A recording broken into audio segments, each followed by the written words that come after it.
Jane Eyre by Charlotte Bronte. Chapter 17. A week passed, and no news arrived of Mr. Rochester. 10 days, and still he did not come. Mrs. Fairfax said she should not be surprised if he were to go straight from the Leas to London, and thence to the Continent, and not show his face again at Thornfield for a year to come. He had not unfrequently quitted it in a manner quite as abrupt and unexpected. When I heard this, I was beginning to feel a strange chill and failing at the heart. I was actually permitting myself to experience a sickening sense of disappointment. But rallying my wits and recollecting my principles, I at once called my sensations to order, and it was wonderful how I got over the temporary blunder, how I cleared up the mistake of supposing Mr. Rochester's movements a matter in which I had any cause to take a vital interest. Not that I humbled myself by a slavish notion of inferiority. On the contrary, I just said, "You have nothing to do with the master of Thornfield, further than to receive the salary he gives you for teaching his protégé, and to be grateful for such respectful and kind treatment as, if you do your duty, you have a right to expect at his hands. Be sure that is the only tie he seriously acknowledges between you and him, so don't make him the object of your fine feelings. Your raptures, agonies, and so forth, he is not of your order. Keep to your caste, and be too self-respecting to lavish the love of the whole heart, soul, and strength, where such a gift is not wanted and would be despised." I went on with my day's business tranquilly, but ever and anon vague suggestions kept wandering across my brain of reasons why I should quit Thornfield, and I kept involuntarily framing advertisements, and pondering conjectures about new situations. These thoughts I did not think to check; they might germinate and bear fruit if they could. Mr. Rochester had been absent upwards of a fortnight, when the post brought Mrs. Fairfax a letter. "It is from the master," said she, as she looked at the direction. "Now I suppose we shall know whether we are to expect his return or not." And while she broke the seal and perused the document, I went on taking my coffee. We were at breakfast. It was hot, and I attributed to that circumstance a fiery glow which suddenly rose to my face. Why my hand shook, and why I involuntarily spilt half the contents of my cup into my saucer, I did not choose to consider.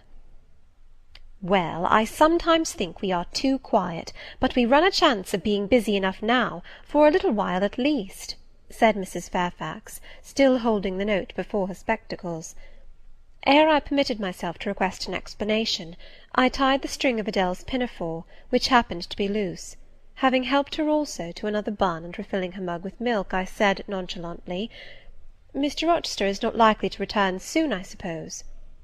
"Indeed he is. In 3 days, he says. That will be next Thursday, and not alone either.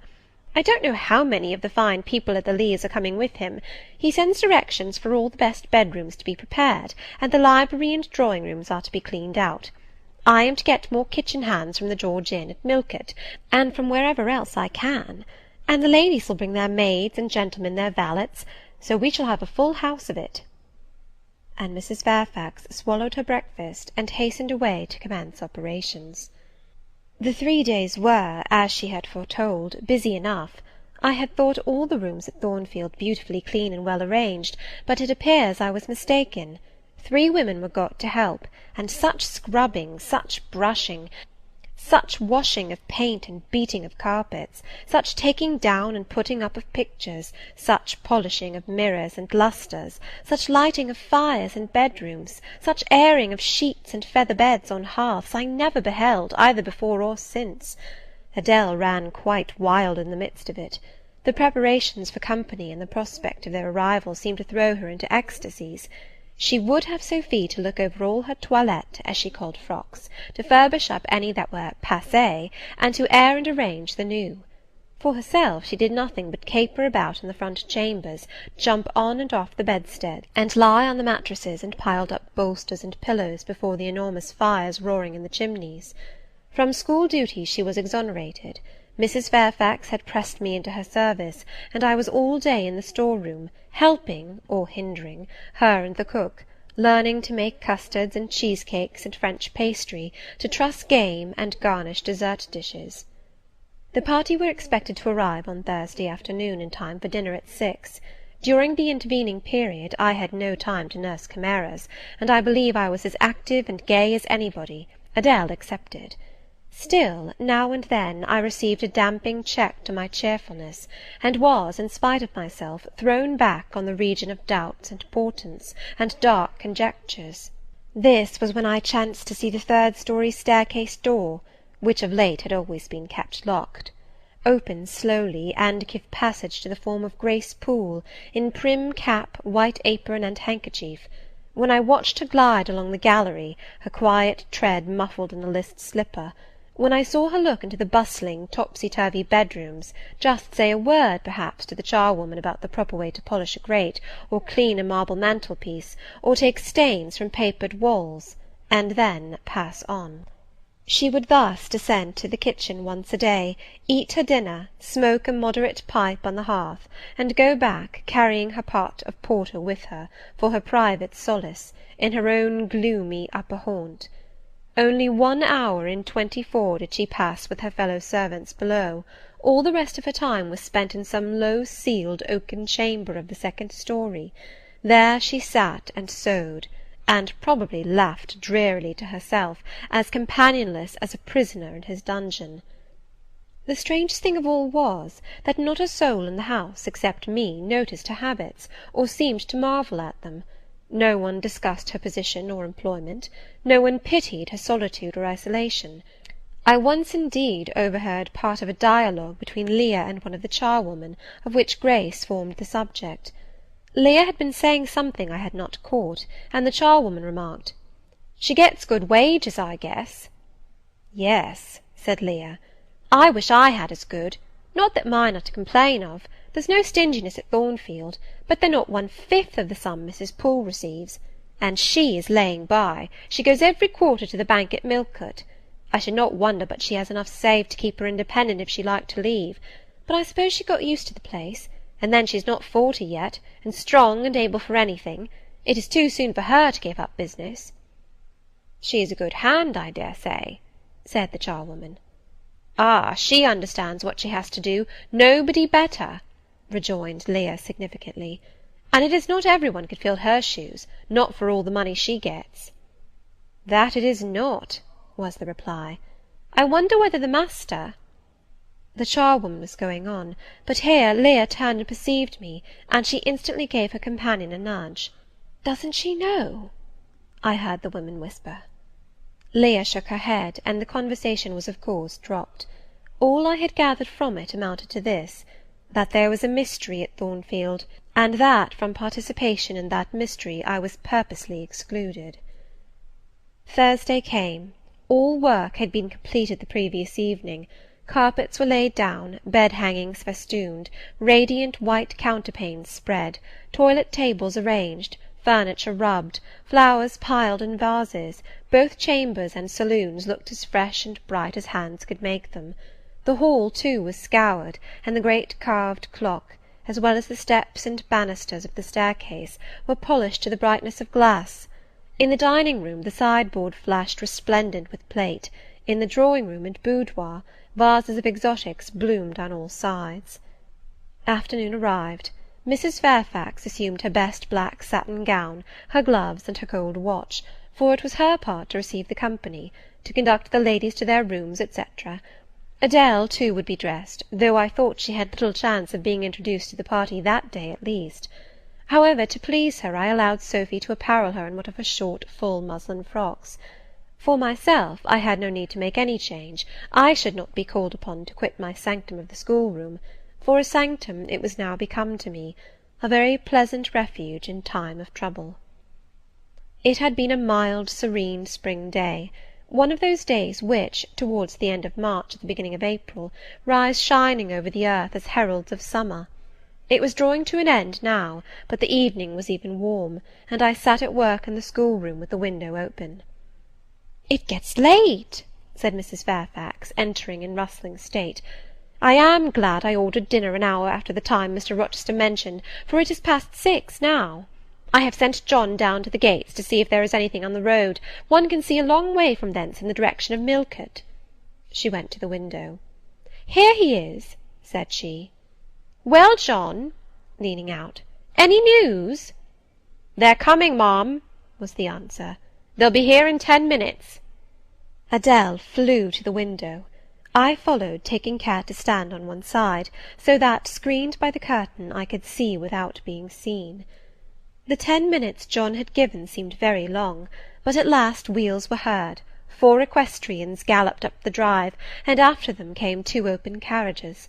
Fluttering veils and waving plumes filled the vehicles. 2 of the cavaliers were young, dashing-looking gentlemen. The third was Mr. Rochester, on his black horse, Mesrour, Pilot bounding before him. At his side rode a lady, and he and she were the first of the party. Her purple riding habit almost swept the ground, her veil streamed long on the breeze, mingling with its transparent folds, and gleaming through them shone rich raven ringlets. "Miss Ingram!" exclaimed Mrs. Fairfax, and away she hurried to her post below.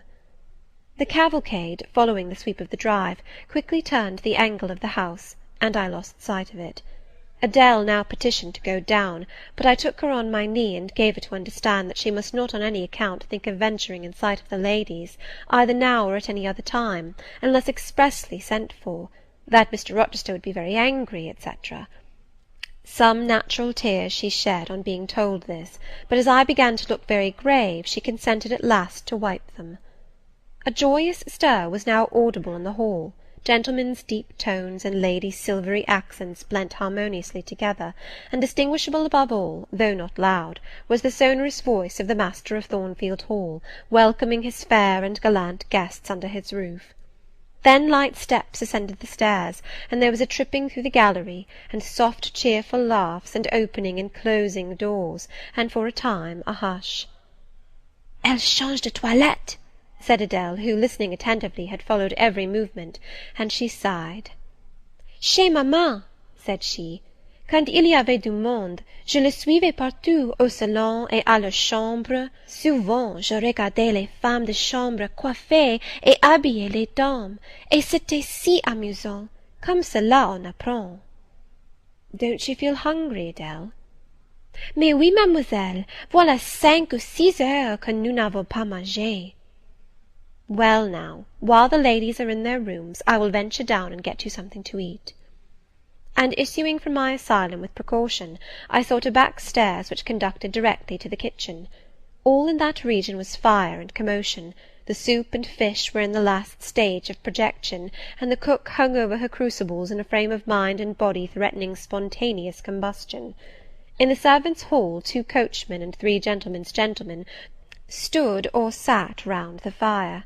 The Abigails, I suppose, were upstairs with their mistresses. The new servants that had been hired from Millcote were bustling about everywhere. Threading this chaos, I at last reached the larder. There I took possession of a cold chicken, a roll of bread, some tarts, a plate or 2, and a knife and fork. With this booty I made a hasty retreat. I had regained the gallery, and was just shutting the back door behind me, when an accelerated hum warned me that the ladies were about to issue from their chambers. I could not proceed to the schoolroom without passing some of their doors, and running the risk of being surprised with my cargo of victuallage. So I stood still at this end, which, being windowless, was dark, quite dark now, for the sun was set, and twilight gathering. Presently the chambers gave up their fair tenants one after another. Each came out gaily and airily, with dresses that gleamed lustrous through the dark. For a moment they stood grouped together at the other extremity of the gallery, conversing in a key of sweet subdued vivacity. They then descended the staircase almost as noiselessly as a bright mist rolls down a hill. Their collective appearance had left on me an impression of high-born elegance, such as I had never before received. I found Adele peeping through the schoolroom door, which she held ajar. "What beautiful ladies!" cried she in English. "Oh, I wish I might go to them! Do you think Mr. Rochester will send for us by and by after dinner?" "No, indeed, I don't. Mr. Rochester has something else to think about. Never mind the ladies to-night. Perhaps you will see them to-morrow. Here is your dinner." She was really hungry, so the chicken and tarts served to divert her attention for a time. It was well I secured this forage, or both she and I, and Sophy, to whom I conveyed a share of our repast, would have run a chance of getting no dinner at all. Every one downstairs was too much engaged to think of us. The dessert was not carried out till after 9, and at 10 footmen were still running to and fro with trays and coffee-cups. I allowed Adele to sit up much later than usual, for she declared she could not possibly go to sleep while the doors kept opening and shutting below, and people bustling about. Besides, she added, a message might possibly come from Mr. Rochester when she was undressed. Et alors, quel dommage! I told her stories as long as she would listen to them, and then for a change I took her out into the gallery. The hall lamp was now lit, and it amused her to look over the balustrade and watch the servants passing backwards and forwards. When the evening was far advanced, a sound of music issued from the drawing-room, whither the piano had been removed. Adele and I sat down on the top step of the stairs to listen. Presently a voice blent with the rich tones of the instrument. It was a lady who sang, and very sweet her notes were. The solo over, a duet followed, and then a glee. A joyous conversational murmur filled up the intervals. I listened long. Suddenly I discovered that my ear was wholly intent on analysing the mingled sounds, and trying to discriminate amidst the confusion of accents those of Mr. Rochester, and when it caught them, which it soon did, it found a further task in framing the tones, rendered by distance inarticulate, into words. The clock struck 11. I looked at Adele, whose head leant against my shoulder. Her eyes were waxing heavy, so I took her up in my arms and carried her off to bed. It was near 1 before the gentlemen and ladies sought their chambers. The next day was as fine as its predecessor. It was devoted by the party to an excursion to some site in the neighbourhood. They set out early in the forenoon, some on horseback, the rest in carriages. I witnessed both the departure and the return. Miss Ingram, as before, was the only lady equestrian, and, as before, Mr. Rochester galloped at her side. The two rode a little apart from the rest. I pointed out this circumstance to Mrs. Fairfax, who was standing at the window with me. "You said it was not likely they should think of being married," said I, "but you see Mr. Rochester evidently prefers her to any of the other ladies." "Yes, I dare say. No doubt he admires her." "And she him," I added. Look how she leans her head toward him as if they were conversing confidentially. I wish I could see her face. I have never had a glimpse of it yet. "You will see her this evening," answered Mrs. Fairfax. "I happened to remark to Mr. Rochester how much Adele wished to be introduced to the ladies, and he said, 'Oh, let her come into the drawing-room after dinner, and request Miss Eyre to accompany her.'" "Yes, he said that from mere politeness. I need not go, I am sure," I answered. "Well, I observed to him that as you were unused to company, I did not think you would like appearing before so gay a party, all strangers; and he replied in his quick way, 'Nonsense! If she objects, tell her it is my particular wish, and if she resists, say I shall come and fetch her in case of contumacy.'" "I will not give him that trouble," I answered. "I will go, if no better may be, but I don't like it. Shall you be there, Mrs. Fairfax?" "No, I pleaded off, and he admitted my plea. I'll tell you how to manage so as to avoid the embarrassment of making a formal entrance, which is the most disagreeable part of the business. You must go into the drawing-room while it is empty, before the ladies leave the dinner-table. Choose your seat in any quiet nook you like. You need not stay long after the gentlemen come in, unless you please. Just let Mr. Rochester see you are there, and slip away. Nobody will notice you." "Will these people remain long, do you think?" "Perhaps 2 or 3 weeks, certainly not more. After the Easter recess, Sir George Lynn, who is lately elected member for Millcote, will have to go up to town and take his seat. I dare say Mr. Rochester will accompany him. It surprises me that he has already made so protracted a stay at Thornfield." It was with some trepidation that I perceived the hour approach when I was to repair with my charge to the drawing-room. Adele had been in a state of ecstasy all day, after hearing she was to be presented to the ladies in the evening, and it was not till Sophy commenced the operation of dressing her that she sobered down. Then the importance of the process quickly steadied her, and by the time she had her curls arranged in well-smoothed, drooping clusters, her pink satin frock put on, her long sash tied, and her lace mittens adjusted, she looked as grave as any judge. No need to warn her not to disarrange her attire. When she was dressed, she sat demurely down in her little chair, taking care previously to lift up the satin skirt, for fear she should crease it, and assured me she would not stir thence till I was ready. This I quickly was. My best dress, the silver grey one, purchased for Miss Temple's wedding, and never worn since, was soon put on, my hair was soon smoothed, my sole ornament, the pearl brooch, soon assumed. We descended. Fortunately there was another entrance to the drawing-room than that through the saloon where they were all seated at dinner. We found the apartment vacant, a large fire burning silently on the marble hearth, and wax candles shining in bright solitude, amid the exquisite flowers with which the tables were adorned. The crimson curtain hung before the arch. Slight as was the separation this drapery formed from the party in the adjoining saloon, they spoke in so low a key that nothing of their conversation could be distinguished beyond a soothing murmur. Adèle, who appeared to be still under the influence of most solemnizing impression, sat down without a word on the footstool I pointed out to her. I retired to a window-seat, and taking a book from a table near, endeavoured to read. Adèle brought her stool to my feet. Ere long she touched my knee. "What is it, Adèle?" "Est-ce que je ne puis pas prendre une seule de ces fleurs magnifiques, mademoiselle, seulement pour compléter ma toilette?" "You think too much of your toilette, Adèle, but you may have a flower." And I took a rose from a vase and fastened it in her sash. She sighed a sigh of ineffable satisfaction, as if her cup of happiness were now full. I turned my face away to conceal a smile I could not suppress. There was something ludicrous as well as painful in the little Parisienne's earnest and innate devotion to matters of dress. A soft sound of rising now became audible. The curtain was swept back from the arch. Through it appeared the dining-room, with its lit lustre pouring down light on the silver and glass of a magnificent dessert service, covering a long table. A band of ladies stood in the opening. They entered, and the curtain fell behind them. There were but 8, yet somehow as they flocked in they gave the impression of a much larger number. Some of them were very tall, many were dressed in white, and all had a sweeping amplitude of array that seemed to magnify their persons as a mist magnifies the moon. I rose and curtsied to them. 1 or 2 bent their heads in return, the others only stared at me. They dispersed about the room, reminding me, by the lightness and buoyancy of their movements, of a flock of white plumy birds. Some of them threw themselves in half-reclining positions on the sofas and ottomans. Some bent over the tables and examined the flowers and books. The rest gathered in a group round the fire. All talked in a low but clear tone, which seemed habitual to them.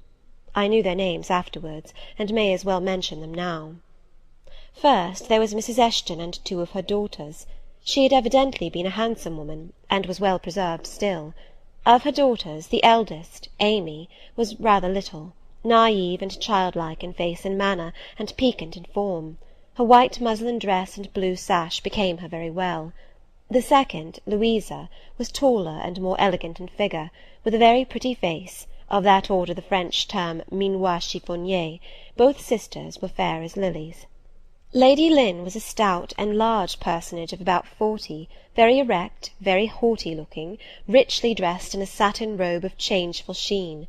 Her dark hair shone glossily under the shade of an azure plume, and within the circlet of a band of gems. Mrs. Colonel Dent was less showy, but I thought more ladylike. She had a slight figure, a pale, gentle face, and fair hair.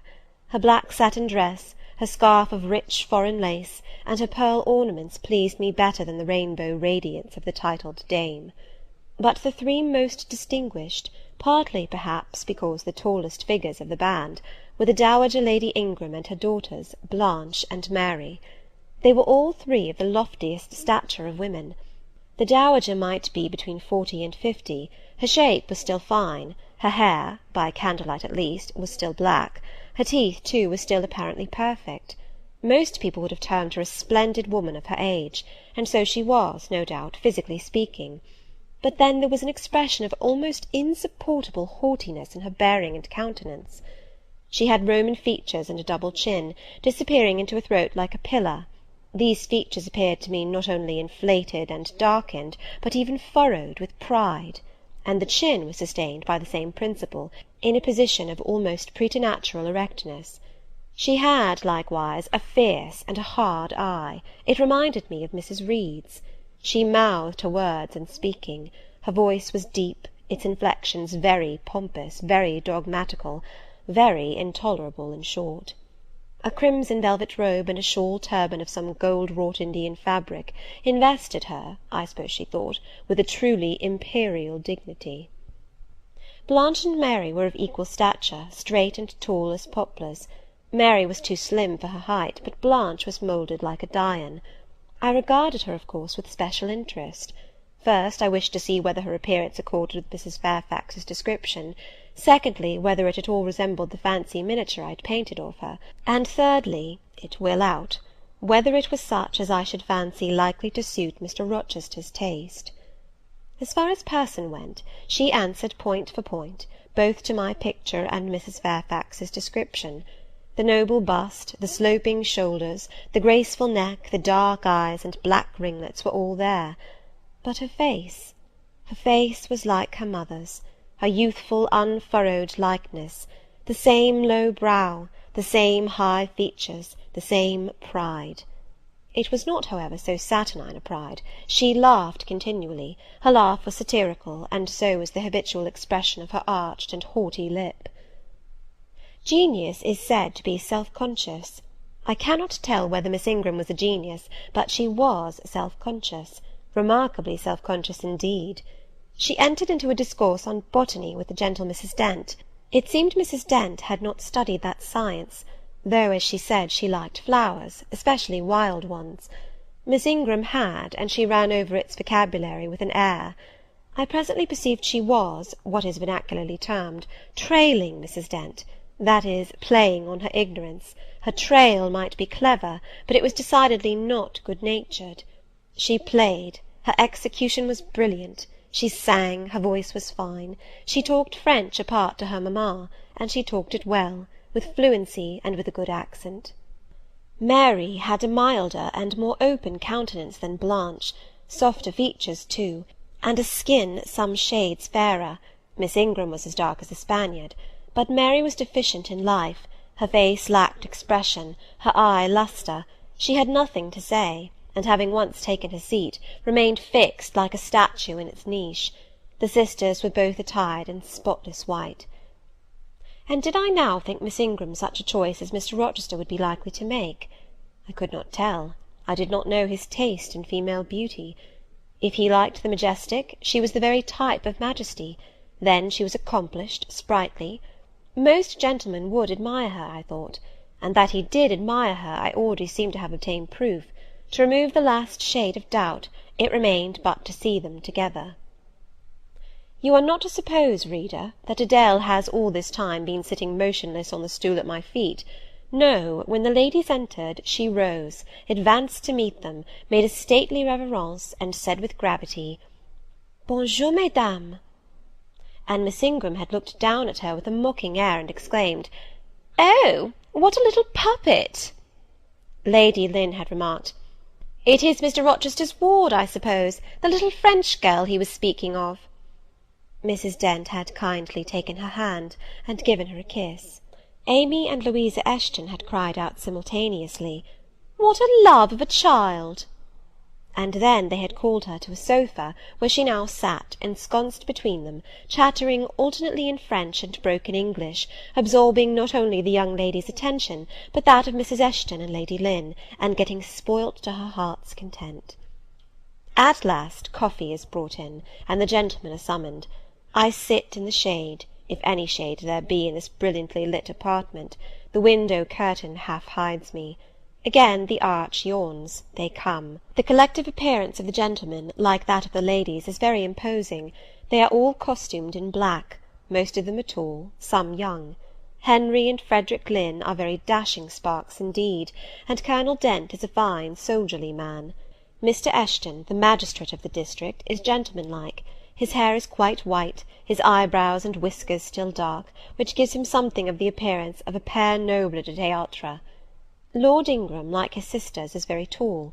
Like them also, he is handsome, but he shares Mary's apathetic and listless look. He seems to have more length of limb than vivacity of blood or vigour of brain. And where is Mr. Rochester? He comes in last. I am not looking at the arch, yet I see him enter. I try to concentrate my attention on those netting needles, on the measures of the purse I am forming. I wish to think only of the work I have in my hands, to see only the silver beads and silk threads that lie in my lap.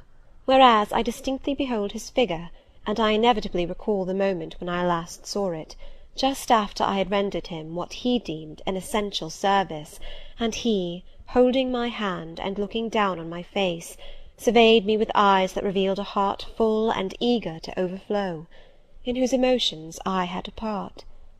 How near had I approached him at that moment? What had occurred since, calculated to change his and my relative positions? Yet now, how distant, how far estranged we were! So far estranged that I did not expect him to come and speak to me. I did not wonder, when, without looking at me, he took a seat at the other side of the room, and began conversing with some of the ladies. No sooner did I see that his attention was riveted on them, and that I might gaze without being observed, than my eyes were drawn involuntarily to his face. I could not keep their lids under control. They would rise, and the irids would fix on him. I looked, and had an acute pleasure in looking, a precious yet poignant pleasure, pure gold with a steely point of agony, a pleasure like what the thirst-perishing man might feel who knows the well to which he has crept is poisoned, yet stoops and drinks divine draughts nevertheless. Most true it is that beauty is in the eye of the gazer. My master's colourless olive face, square massive brow, broad and jetty eyebrows, deep eyes, strong features, firm grim mouth, all energy, decision, will, were not beautiful, according to rule, but they were more than beautiful to me. They were full of an interest, an influence that quite mastered me, that took my feelings from my own power and fettered them in his. I had not intended to love him. The reader knows I had wrought hard to extirpate from my soul the germs of love there detected, and now, at the first renewed view of him, they spontaneously arrived, green and strong. He made me love him without looking at me. I compared him with his guests. What was the gallant grace of the Lynns, the languid elegance of Lord Ingram, even the military distinction of Colonel Dent, contrasted with his look of native pith and genuine power? I had no sympathy in their appearance, their expression, yet I could imagine that most observers would call them attractive, handsome, imposing, while they would pronounce Mr. Rochester at once harsh-featured and melancholy-looking. I saw them smile, laugh. It was nothing. The light of the candles had as much soul in it as their smile, the tinkle of the bell as much significance as their laugh. I saw Mr. Rochester smile. His stern features softened. His eye grew both brilliant and gentle, its ray both searching and sweet. He was talking at the moment to Louisa and Amy Eshton. I wondered to see them receive with calm that look which seemed to me so penetrating. I expected their eyes to fall, their colour to rise under it, yet I was glad when I found they were in no sense moved. He is not to them what he is to me, I thought. He is not of their kind. I believe he is of mine. I am sure he is. I feel akin to him. I understand the language of his countenance and movements. Though rank and wealth sever us widely, I have something in my brain and heart, in my blood and nerves, that assimilates me mentally to him. Did I say, a few days since, that I had nothing to do with him but to receive my salary at his hands? Did I forbid myself to think of him in any other light than as a paymaster? Blasphemy against nature! Every good, true, vigorous feeling I have gathers impulsively round him. I know I must conceal my sentiments. I must smother hope. I must remember that he cannot care much for me. For when I say that I am of his kind, I do not mean that I have his force to influence and his spell to attract. I mean only that I have certain tastes and feelings in common with him. I must then repeat continually that we are for ever sundered. And yet, while I breathe and think, I must love him. Coffee is handed. The ladies, since the gentlemen entered, have become lively as larks, conversation waxes brisk and merry. Colonel Dent and Mr. Eshton argue on politics, their wives listen. The two proud dowagers, Lady Lynn and Lady Ingram, confabulate together. Sir George, whom, by the by, I have forgotten to describe, a very big and very fresh-looking country gentleman, stands before their sofa, coffee-cup in hand, and occasionally puts in a word. Mr. Frederick Lynn has taken a seat beside Mary Ingram, and is showing her the engravings of a splendid volume. She looks, smiles now and then, but apparently says little. The tall and phlegmatic Lord Ingram leans with folded arms on the chair-back of the little and lively Amy Eshton. She glances up at him, and chatters like a wren. She likes him better than she does Mr. Rochester. Henry Lynn has taken possession of an ottoman at the feet of Louisa. Adele shares it with him. He is trying to talk French with her, and Louisa laughs at his blunders. With whom will Blanche Ingram pair? She is standing alone at the table, bending gracefully over an album. She seems waiting to be sought, but she will not wait too long. She herself selects a mate. Mr. Rochester, having quitted the Eshtons, stands on the hearth as solitary as she stands by the table. She confronts him, taking her station on the opposite side of the mantelpiece.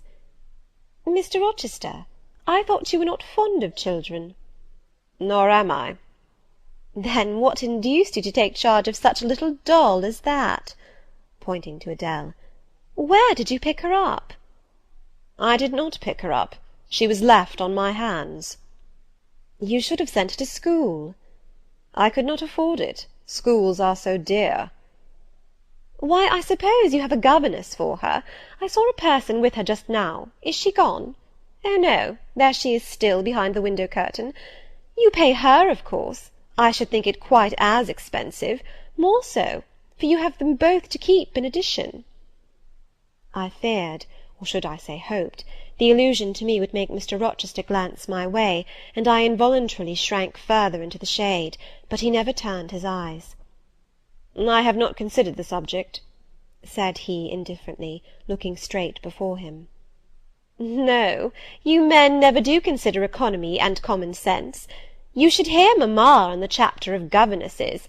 Mary and I have had, I should think, a dozen at least in our day, half of them detestable and the rest ridiculous, and all incubi. Were they not, mamma?" "Did you speak my own?" The young lady, thus claimed as the dowager's special property, reiterated her question with an explanation. "My dearest, don't mention governesses. The word makes me nervous. I have suffered a martyrdom from their incompetency and caprice. I thank heaven I have now done with them." Mrs. Dent here bent over to the pious lady and whispered something in her ear. I suppose, from the answer elicited, it was a reminder that one of the anathematized race was present. "Tant pis," said her ladyship. "I hope it may do her good." Then, in a lower tone, but still loud enough for me to hear, "I noticed her. I am a judge of physiognomy, and in hers I see all the faults of her class." "What are they, madam?" inquired Mr. Rochester aloud.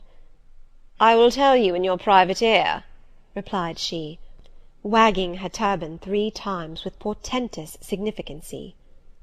"But my curiosity will be past its appetite. It craves food now." "Ask Blanche. She is nearer you than I." "Oh, don't refer him to me, mamma. I have just one word to say of the whole tribe. They are a nuisance. Not that I ever suffered much from them. I took care to turn the tables. What tricks Theodore and I used to play on Miss Wilsons, and Mrs. Greys, and Madame Joubert! Mary was always too sleepy to join in a plot with spirit. The best fun was with Madame Joubert. Miss Wilson was a poor sickly thing, lachrymose and low-spirited, not worth the trouble of vanquishing, in short. And Mrs. Grey was coarse and insensible. No blow took effect on her. But poor Madame Joubert! I see her yet in her raging passions, when we had driven her to extremities, spilt our tea, crumbled our bread and butter, tossed our books up to the ceiling, and played a charivari with the ruler and desk, the fender and fire-irons. Theodore, do you remember those merry days?" "Yes, to be sure I do," drawled Lord Ingram. "And the poor old stick used to cry out, 'Oh, you villain Giles!' and then we sermonized her on the presumption of attempting to teach such clever blades as we were, when she herself was so ignorant." We did, and Teddo, you know, I helped you in prosecuting, or persecuting, your tutor, whey-faced Mr. Vining, the parson in the pip, as we used to call him. He and Miss Wilson took the liberty of falling in love with each other. At least Teddo and I thought so. We surprised sundry tender glances and sighs which we interpreted as tokens of la belle passion, and I promise you the public soon had the benefit of our discovery. We employed it as a sort of lever to hoist our dead weights from the house. Dear mamma, there, as soon as she got an inkling of the business, found out that it wasn't of an immoral tendency. Did you not, my lady mother? Certainly, my best, and I was quite right. Depend on that. There are 1,000 reasons why liaison between governesses and tutors should never be tolerated a moment in any well-regulated house. Firstly— Oh, gracious, mamma, spare us the enumeration. Au reste, we all know them. Danger of bad example to innocence of childhood, distractions and consequent neglect of duty on the part of the attached, mutual alliance and reliance, confidence thence resulting, insolence accompanying, mutiny, and general blow-up. Am I right, Baroness Ingram of Ingram Park? My lily-flower, you are right now, as always. Then no more need be said. Change the subject. Amy Eshton, not hearing or not heeding this dictum, joined in with her soft infantine tone. Louisa and I used to quiz our governess too, but she was such a good creature, she would bear anything, nothing put her out. She was never cross with us, was she, Louisa? No, never. We might do what we pleased, ransack her desk and her work-box, and turn her drawers inside out, and she was so good-natured she would give us anything we asked for. I suppose now, said Miss Ingram, curling her lip sarcastically, we shall have an abstract of the memoirs of all the governesses extant. In order to avert such a visitation, I again move the introduction of a new topic. Mr. Rochester, do you second my motion? Madam, I support you on this point as on every other.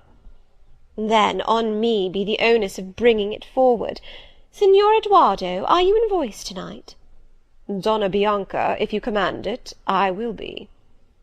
Then, Signor, I lay on you my sovereign behest to furbish up your lungs and other vocal organs, as they will be wanted on my royal service.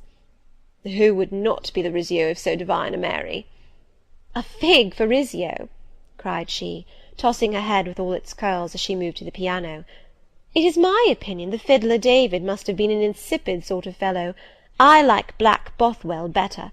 To my mind, a man is nothing without a spice of the devil in him, and history may say what it will of James Hepburn, but I have a notion he was just the sort of wild, fierce, bandit hero whom I could have consented to gift with my hand.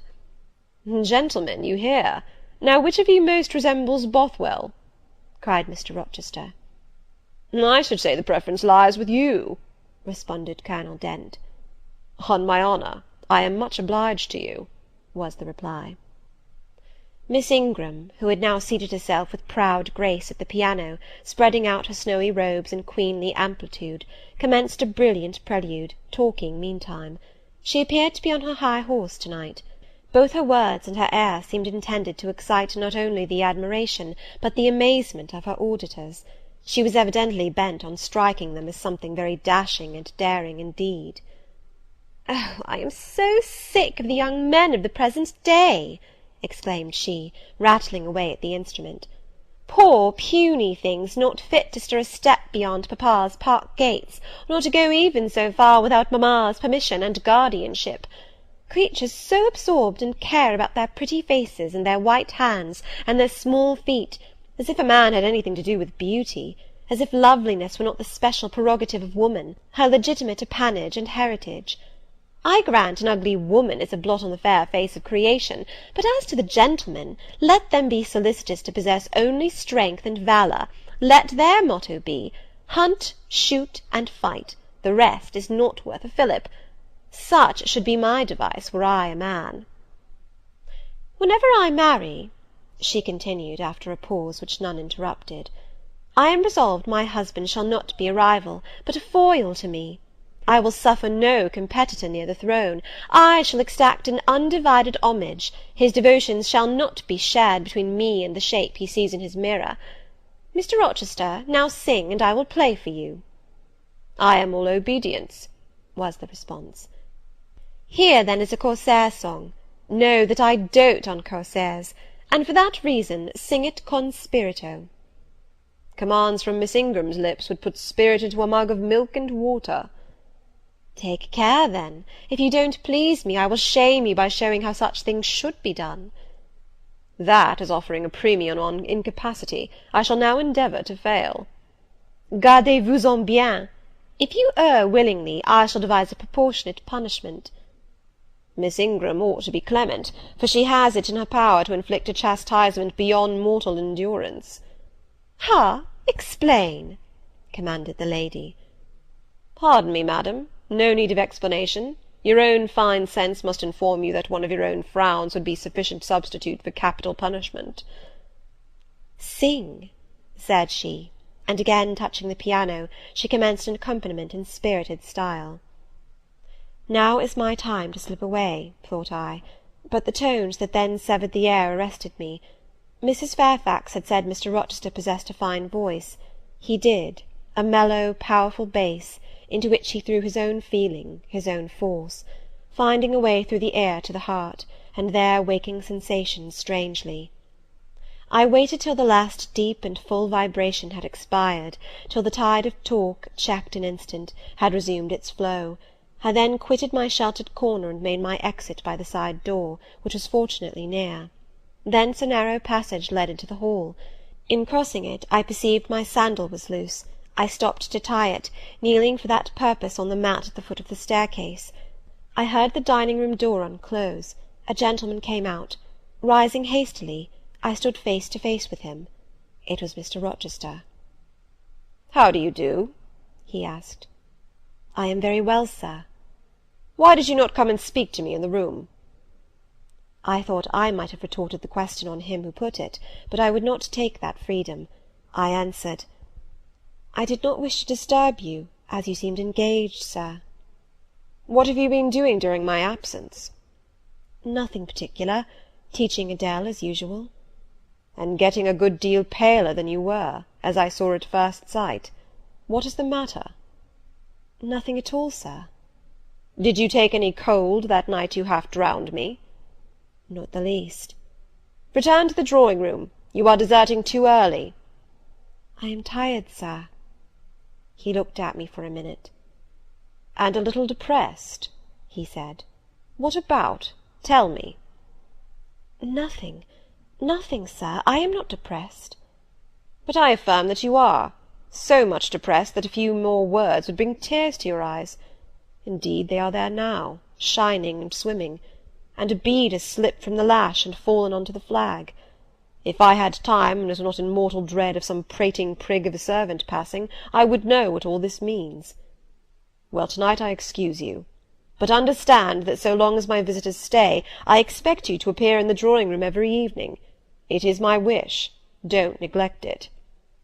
Now go and send Sophy for Adele. Good night, my—" He stopped, bit his lip, and abruptly left me. End of Chapter 17. Jane Eyre by Charlotte Bronte. Chapter 18. Merry days were these at Thornfield Hall, and busy days too. How different from the first 3 months of stillness, monotony, and solitude I had passed beneath its roof! All sad feelings seemed now driven from the house, all gloomy associations forgotten. There was life everywhere, movement all day long. You could not now traverse the gallery, once so hushed, nor enter the front chambers, once so tenantless, without encountering a smart lady's maid or a dandy valet. The kitchen, the butler's pantry, the servants' hall, the entrance hall were equally alive, and the saloons were only left void and still when the blue sky and halcyon sunshine of the genial spring weather called their occupants out into the grounds. Even when that weather was broken, and continuous rain set in for some days, no damp seemed cast over enjoyment. Indoor amusements only became more lively and varied, in consequence of the stop put to outdoor gaiety. I wondered what they were going to do the first evening a change of entertainment was proposed. They spoke of playing charades, but in my ignorance I did not understand the term. The servants were called in, the dining-room tables wheeled away, the lights otherwise disposed, the chairs placed in a semicircle opposite the arch. While Mr. Rochester and the other gentlemen directed these alterations, the ladies were running up and down stairs, ringing for their maids. Mrs. Fairfax was summoned to give information respecting the resources of the house in shawls, dresses, draperies of any kind, and certain wardrobes of the third story were ransacked, and their contents, in the shape of brocaded and hooped petticoats, satin sacks, black modes, lace lappets, etc., were brought down in armfuls by the Abigails. Then a selection was made, and such things as were chosen were carried to the boudoir within the drawing-room. Meantime Mr. Rochester had again summoned the ladies round him, and was selecting certain of their number to be of his party. "Miss Ingram is mine, of course," said he. Afterwards he named the two Misses Eshton and Mrs. Dent. He looked at me. I happened to be near him, as I had been fastening the clasp of Mrs. Dent's bracelet, which had got loose. "Will you play?" he asked. I shook my head. He did not insist, which I rather feared he would have done. He allowed me to return quietly to my usual seat. He and his aids now withdrew behind the curtain. The other party, which was headed by Colonel Dent, sat down on the crescent of chairs. One of the gentlemen, Mr. Eshton, observing me, seemed to propose that I should be asked to join them, but Lady Ingram instantly negatived the notion. "No," I heard her say, "she looks too stupid for any game of the sort." Ere long a bell tinkled, and the curtain drew up. Within the arch, the bulky figure of Sir George Lynn, whom Mr. Rochester had likewise chosen, was seen enveloped in a white sheet. Before him, on a table, lay open a large book, and at his side stood Amy Eshton, draped in Mr. Rochester's cloak, and holding a book in her hand. Somebody unseen rang the bell merrily. Then Adele, who had insisted on being one of her guardian's party, bounded forward, scattering round her the contents of a basket of flowers she carried on her arm. Then appeared the magnificent figure of Miss Ingram, clad in white, with a long veil on her head, and a wreath of roses round her brow. By her side walked Mr. Rochester, and together they drew near the table. They knelt, while Mrs. Dent and Louisa Eshton, dressed also in white, took up their stations behind them. A ceremony followed in dumb show, in which it was easy to recognise the pantomime of a marriage. At its termination, Colonel Dent and his party consulted in whispers for 2 minutes. Then the Colonel called out, "Bride!" Mr. Rochester bowed, and the curtain fell. A considerable interval elapsed before it again rose. Its second rising displayed a more elaborately prepared scene than the last. The drawing-room, as I have observed before, was raised 2 steps above the dining-room, and on the top of the upper step, placed a yard or 2 back within the room, appeared a large marble basin, which I recognized as an ornament of the conservatory, where it usually stood, surrounded by exotics and tenanted by goldfish, and whence it must have been transported with some trouble, on account of its size and weight. Seated on the carpet, by the side of this basin, was seen Mr. Rochester, costumed in shawls, with a turban on his head. His dark eyes and swarthy skin and Paynim features suited the costume exactly. He looked the very model of an Eastern emir, an agent or a victim of the bowstring. Presently advanced into view Miss Ingram. She too was attired in Oriental fashion, a crimson scarf tied sash-like round the waist, an embroidered handkerchief knotted about her temples, her beautifully moulded arms bare, one of them upraised in the act of supporting a pitcher, poised gracefully on her head. Both her cast of form and feature, her complexion and general air, suggested the idea of some Israelitish princess of the patriarchal days, and such was doubtless the character she intended to represent. She approached the basin, and bent over it as if to fill her pitcher. She again lifted it to her head. The personage on the well-brink now seemed to accost her, to make some request. She hasted, let down her pitcher on her hand, and gave him to drink. From the bosom of his robe he then produced a casket, opened it, and showed magnificent bracelets and earrings. She acted astonishment and admiration. Kneeling, he laid the treasure at her feet. Incredulity and delight were expressed by her looks and gestures. The stranger fastened the bracelets on her arms, and the rings in her ears. It was Eliza and Rebecca. The camels only were wanting. The divining party again laid their heads together. Apparently they could not agree about the word or syllable the scene illustrated. Colonel Dent, their spokesman, demanded the tableau of the whole, whereupon the curtain again descended. On its third rising only a portion of the drawing-room was disclosed, the rest being concealed by a screen, hung with some sort of dark and coarse drapery. The marble basin was removed. In its place stood a deal table and a kitchen chair. These objects were visible by a very dim light proceeding from a horn lantern, the wax candles being all extinguished. Amidst this sordid scene sat a man with his clenched hands resting on his knees, and his eyes bent on the ground. I knew Mr. Rochester, though the begrimed face, the disordered dress, his coat hanging loose from one arm, as if it had been almost torn from his back in a scuffle, the desperate and scowling countenance, the rough, bristling hair might well have disguised him. As he moved, a chain clanked. To his wrists were attached fetters. "Bridewell!" exclaimed Colonel Dent, and the charade was solved. A sufficient interval having elapsed for the performers to resume their ordinary costume, they re-entered the dining-room. Mr. Rochester led in Miss Ingram. She was complimenting him on his acting.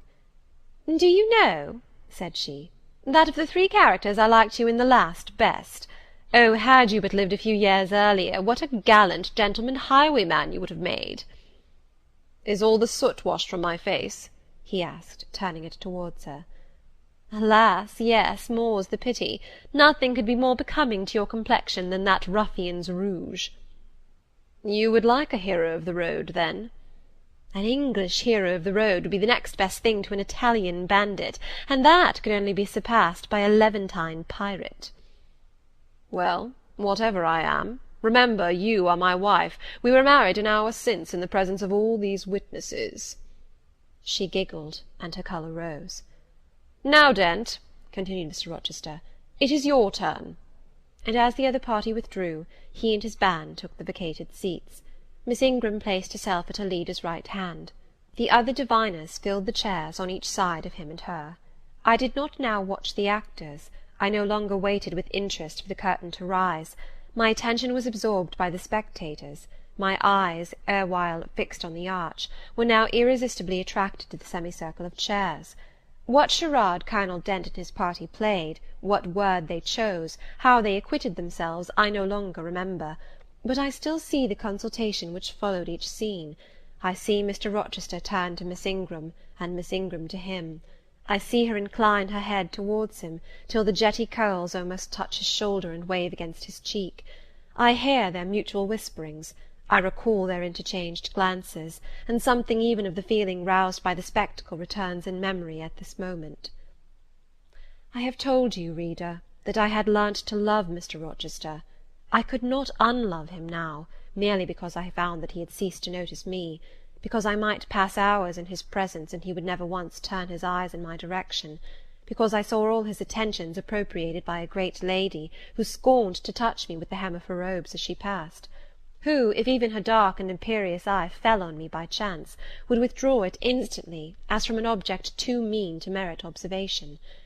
I could not unlove him, because I felt sure he would soon marry this very lady, because I read daily in her a proud security in his intentions respecting her, because I witnessed hourly in him a style of courtship which, if careless and choosing rather to be sought than to seek, was yet in its very carelessness captivating, and in its very pride irresistible.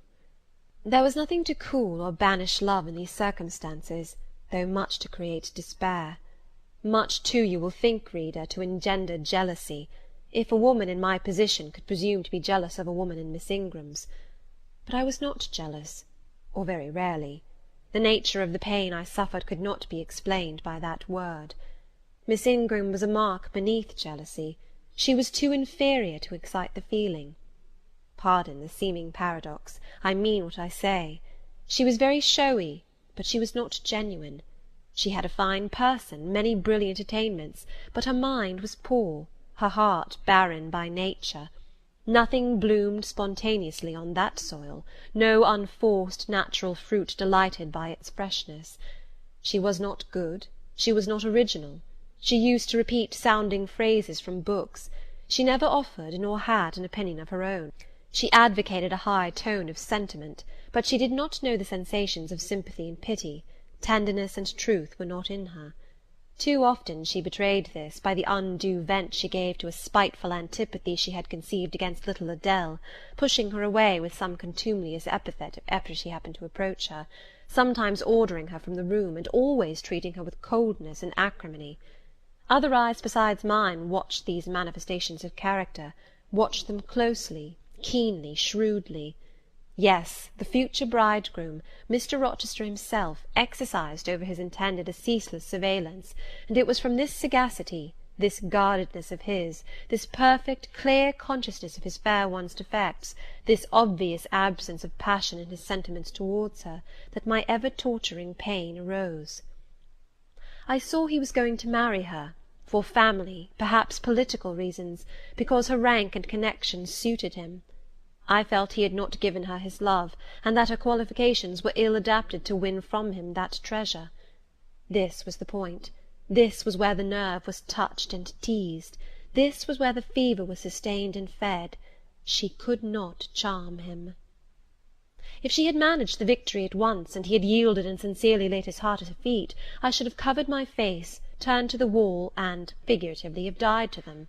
If Miss Ingram had been a good and noble woman, endowed with force, fervour, kindness, sense, I should have had one vital struggle with two tigers, jealousy and despair. Then, my heart torn out and devoured, I should have admired her, acknowledged her excellence, and been quiet for the rest of my days. And the more absolute her superiority, the deeper would have been my admiration, the more truly tranquil my quiescence.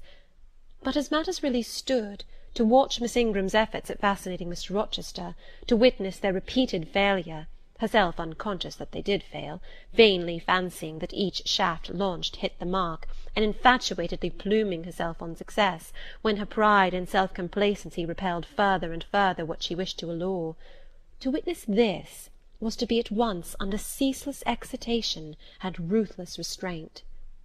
Because when she failed, I saw how she might have succeeded. Arrows that continually glanced off from Mr. Rochester's breast and fell harmless at his feet, might, I knew, if shot by a surer hand, have quivered keen in his proud heart, have called love into his stern eye and softness into his sardonic face, or, better still, without weapons, a silent conquest might have been won. Why can she not influence him more, when she is privileged to draw so near to him? I asked myself. Surely she cannot truly like him, or not like him with true affection. If she did, she need not coin her smiles so lavishly, flash her glances so unremittingly, manufacture airs so elaborate, graces so multitudinous. It seems to me that she might, by merely sitting quietly at his side, saying little and looking less, get nigher his heart. I have seen in his face a far different expression from that which hardens it now, while she is so vivaciously accosting him. But then it came of itself. It was not elicited by meretricious arts and calculated manoeuvres, and one had but to accept it, to answer what he asked without pretension, to address him when needful without grimace, and it increased, and grew kinder and more genial, and warmed one like a fostering sunbeam. How will she manage to please him when they are married? I do not think she will manage it. And yet it might be managed, and his wife might, I verily believe, be the very happiest woman the sun shines on. I have not yet said anything condemnatory of Mr. Rochester's project of marrying for interest and connections. It surprised me when I first discovered that such was his intention. I had thought him a man unlikely to be influenced by motives so commonplace in his choice of a wife. But the longer I considered the position, education, etc., of the parties, the less I felt justified in judging and blaming either him or Miss Ingram for acting in conformity to ideas and principles instilled into them, doubtless, from their childhood. All their class held these principles. I supposed, then, they had reasons for holding them such as I could not fathom. It seemed to me that, were I a gentleman like him, I would take to my bosom only such a wife as I could love.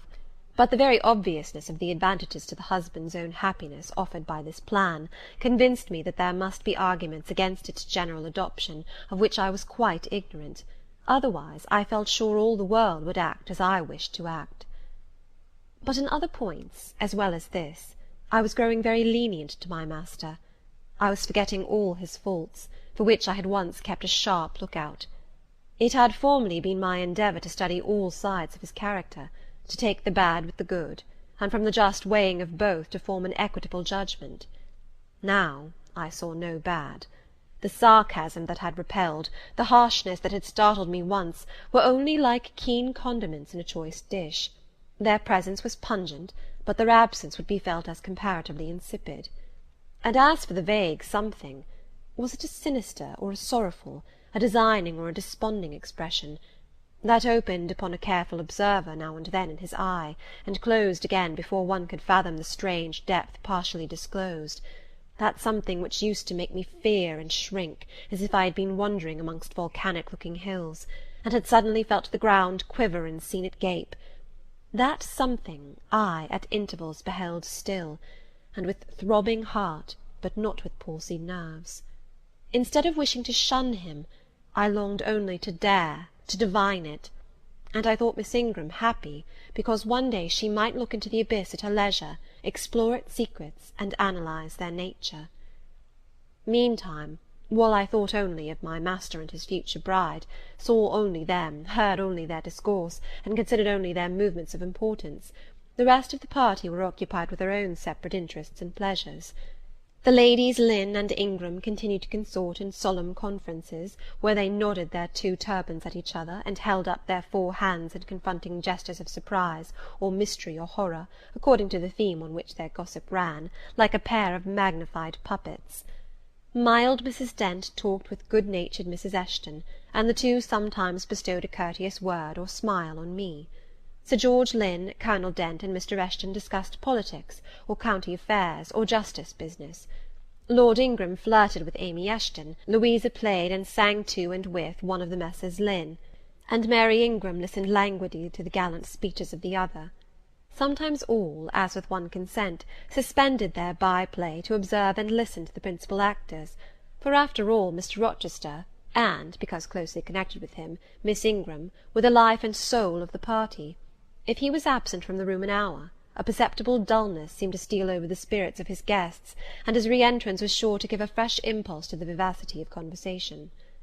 The want of his animating influence appeared to be peculiarly felt one day that he had been summoned to Millcote on business, and was not likely to return till late.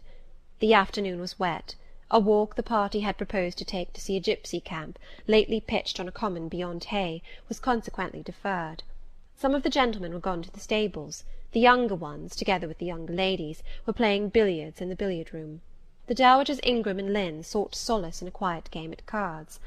Blanche Ingram, after having repelled, by supercilious taciturnity, some efforts of Mrs. Dent and Mrs. Eshton to draw her into conversation, had first murmured over some sentimental tunes and airs on the piano, and then, having fetched a novel from the library, had flung herself in haughty listlessness on a sofa, and prepared to beguile, by the spell of fiction, the tedious hours of absence. The room and the house were silent. Only now and then the merriment of the billiard-players was heard from above. It was verging on dusk, and the clock had already given warning of the hour to dress for dinner, when little Adele, who knelt by me in the drawing-room window-seat, suddenly exclaimed, "Voilà Monsieur Rochester, qui revient!" I turned, and Miss Ingram darted forwards from her sofa.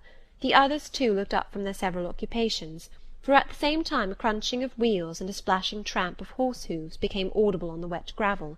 A post-chaise was approaching. "What can possess him to come home in that style?" said Miss Ingram. "He rode Mesrour, the black horse, did he not, when he went out? And Pilot was with him? What has he done with the animals?" As she said this, she approached a tall person and ample garments so near the window that I was obliged to bend back almost to the breaking of my spine. In her eagerness she did not observe me at first, but when she did, she curled her lip and moved to another casement. The post-chaise stopped. The driver rang the door-bell, and a gentleman alighted attired in travelling garb, but it was not Mr. Rochester. It was a tall, fashionable-looking man, a stranger. "How provoking!" exclaimed Miss Ingram. "You tiresome monkey!" apostrophising Adele. "Who perched you up in the window to give false intelligence?" And she cast on me an angry glance, as if I were in fault. Some parleying was audible in the hall, and soon the new-comer entered. He bowed to Lady Ingram, as deeming her the eldest lady present. "It appears I come at an inopportune time, madam," said he, "when my friend, Mr. Rochester, is from home. But I arrive from a very long journey, and I think I may presume so far on old and intimate acquaintance as to install myself here till he returns." His manner was polite. His accent, in speaking, struck me as being somewhat unusual, not precisely foreign, but still not altogether English. His age might be about Mr. Rochester's, between 30 and 40. His complexion was singularly sallow. Otherwise he was a fine-looking man, at first sight especially. On closer examination, you detected something in his face that displeased, or rather that failed to please. His features were regular, but too relaxed. His eye was large and well cut, but the life looking out of it was a tame, vacant life. At least so I thought. The sound of the dressing-bell dispersed the party. It was not till after dinner that I saw him again. He seemed then quite at his ease. But I liked his physiognomy even less than before. It struck me as being at the same time unsettled and inanimate. His eye wandered, and had no meaning in its wandering. This gave him an odd look, such as I never remembered to have seen. For a handsome and not unamiable-looking man, he repelled me exceedingly. There was no power in that smooth-skinned face of a full oval shape, no firmness in that aquiline nose and small cherry mouth. There was no thought on the low, even forehead, no command in that blank brown eye. As I sat in my usual nook, and looked at him with the light of the girandole on the mantelpiece beaming full over him, for he occupied an arm-chair drawn close to the fire, and kept shrinking still nearer, as if he were cold, I compared him with Mr. Rochester. I think, with deference be it spoken, the contrast could not be much greater between a sleek gander and a fierce falcon, between a meek sheep and the rough-coated, keen-eyed dog, its guardian. He had spoken of Mr. Rochester as an old friend. A curious friendship theirs must have been, a pointed illustration indeed of the old adage that extremes meet. 2 or 3 of the gentlemen sat near him, and I caught at times scraps of their conversation across the room. At first I could not make much sense of what I had heard, for the discourse of Louisa Eshton and Mary Ingram, who sat nearer to me, confused the fragmentary sentences that reached me at intervals. These last were discussing the stranger. They both called him a beautiful man. Louisa said he was a love of a creature, and she adored him, and Mary instanced his pretty little mouth and nice nose, as her ideal of the charming. "And what a sweet-tempered forehead he has!" cried Louisa. "So smooth, none of those frowning irregularities I dislike so much, and such a placid eye and smile." And then, to my great relief, Mr. Henry Lynn summoned them to the other side of the room, to settle some point about the deferred excursion to Hay Common. I was now able to concentrate my attention on the group by the fire, and I presently gathered that the new-comer was called Mr. Mason. Then I learned that he was but just arrived in England, and that he came from some hot country, which was the reason, doubtless, his face was so sallow, and that he sat so near the hearth, and wore a surtout in the house. Presently the words Jamaica, Kingston, Spanish Town, indicated the West Indies as his residence, and it was with no little surprise I gathered, ere long, that he had there first seen and become acquainted with Mr. Rochester. He spoke of his friend's dislike of the burning heats, the hurricanes, and rainy seasons of that region. I knew Mr. Rochester had been a traveller, Mrs. Fairfax had said so, but I thought the continent of Europe had bounded his wanderings. Till now I had never heard a hint given of visits to more distant shores. I was pondering these things, when an incident, and a somewhat unexpected one, broke the thread of my musings. Mr. Mason, shivering as some one chanced to open the door, asked for more coal to be put on the fire, which had burnt out its flame, though its mass of cinder still shone quite hot and red. The footman, who brought the coal, in going out, stopped near Mr. Eshton's chair, and said something to him in a low voice, of which I heard only the words, "old woman," quite troublesome. "Tell her she shall be put in the stocks if she does not take herself off," replied the magistrate. "No, stop," interrupted Colonel Dent. "Don't send her away, Eshton. We might turn the thing to account. Better consult the ladies." And speaking aloud, he continued, "Ladies, you talked of going to Hay Common to visit the gipsy camp. Sam here says that one of the old Mother Bunches is in the servants' hall at this moment, and insists upon being brought in before the quality to tell them their fortunes. Would you like to see her?" "Surely, Colonel," cried Lady Ingram, "you would not encourage such a low impostor. Dismiss her by all means at once." "But I cannot persuade her to go away, my lady," said the footman, "nor can any of the servants. Mrs. Fairfax is with her just now, entreating her to be gone, but she has taken a chair in the chimney-corner, and says nothing shall stir her from it till she gets leave to come in here." "What does she want?" asked Mrs. Eshton. "To tell the gentry their fortune, she says, ma'am, and she swears she must and will do it." "What is she like?" inquired the Mrs. Eshton in a breath. "A shockingly ugly old creature, miss, almost as black as a crock."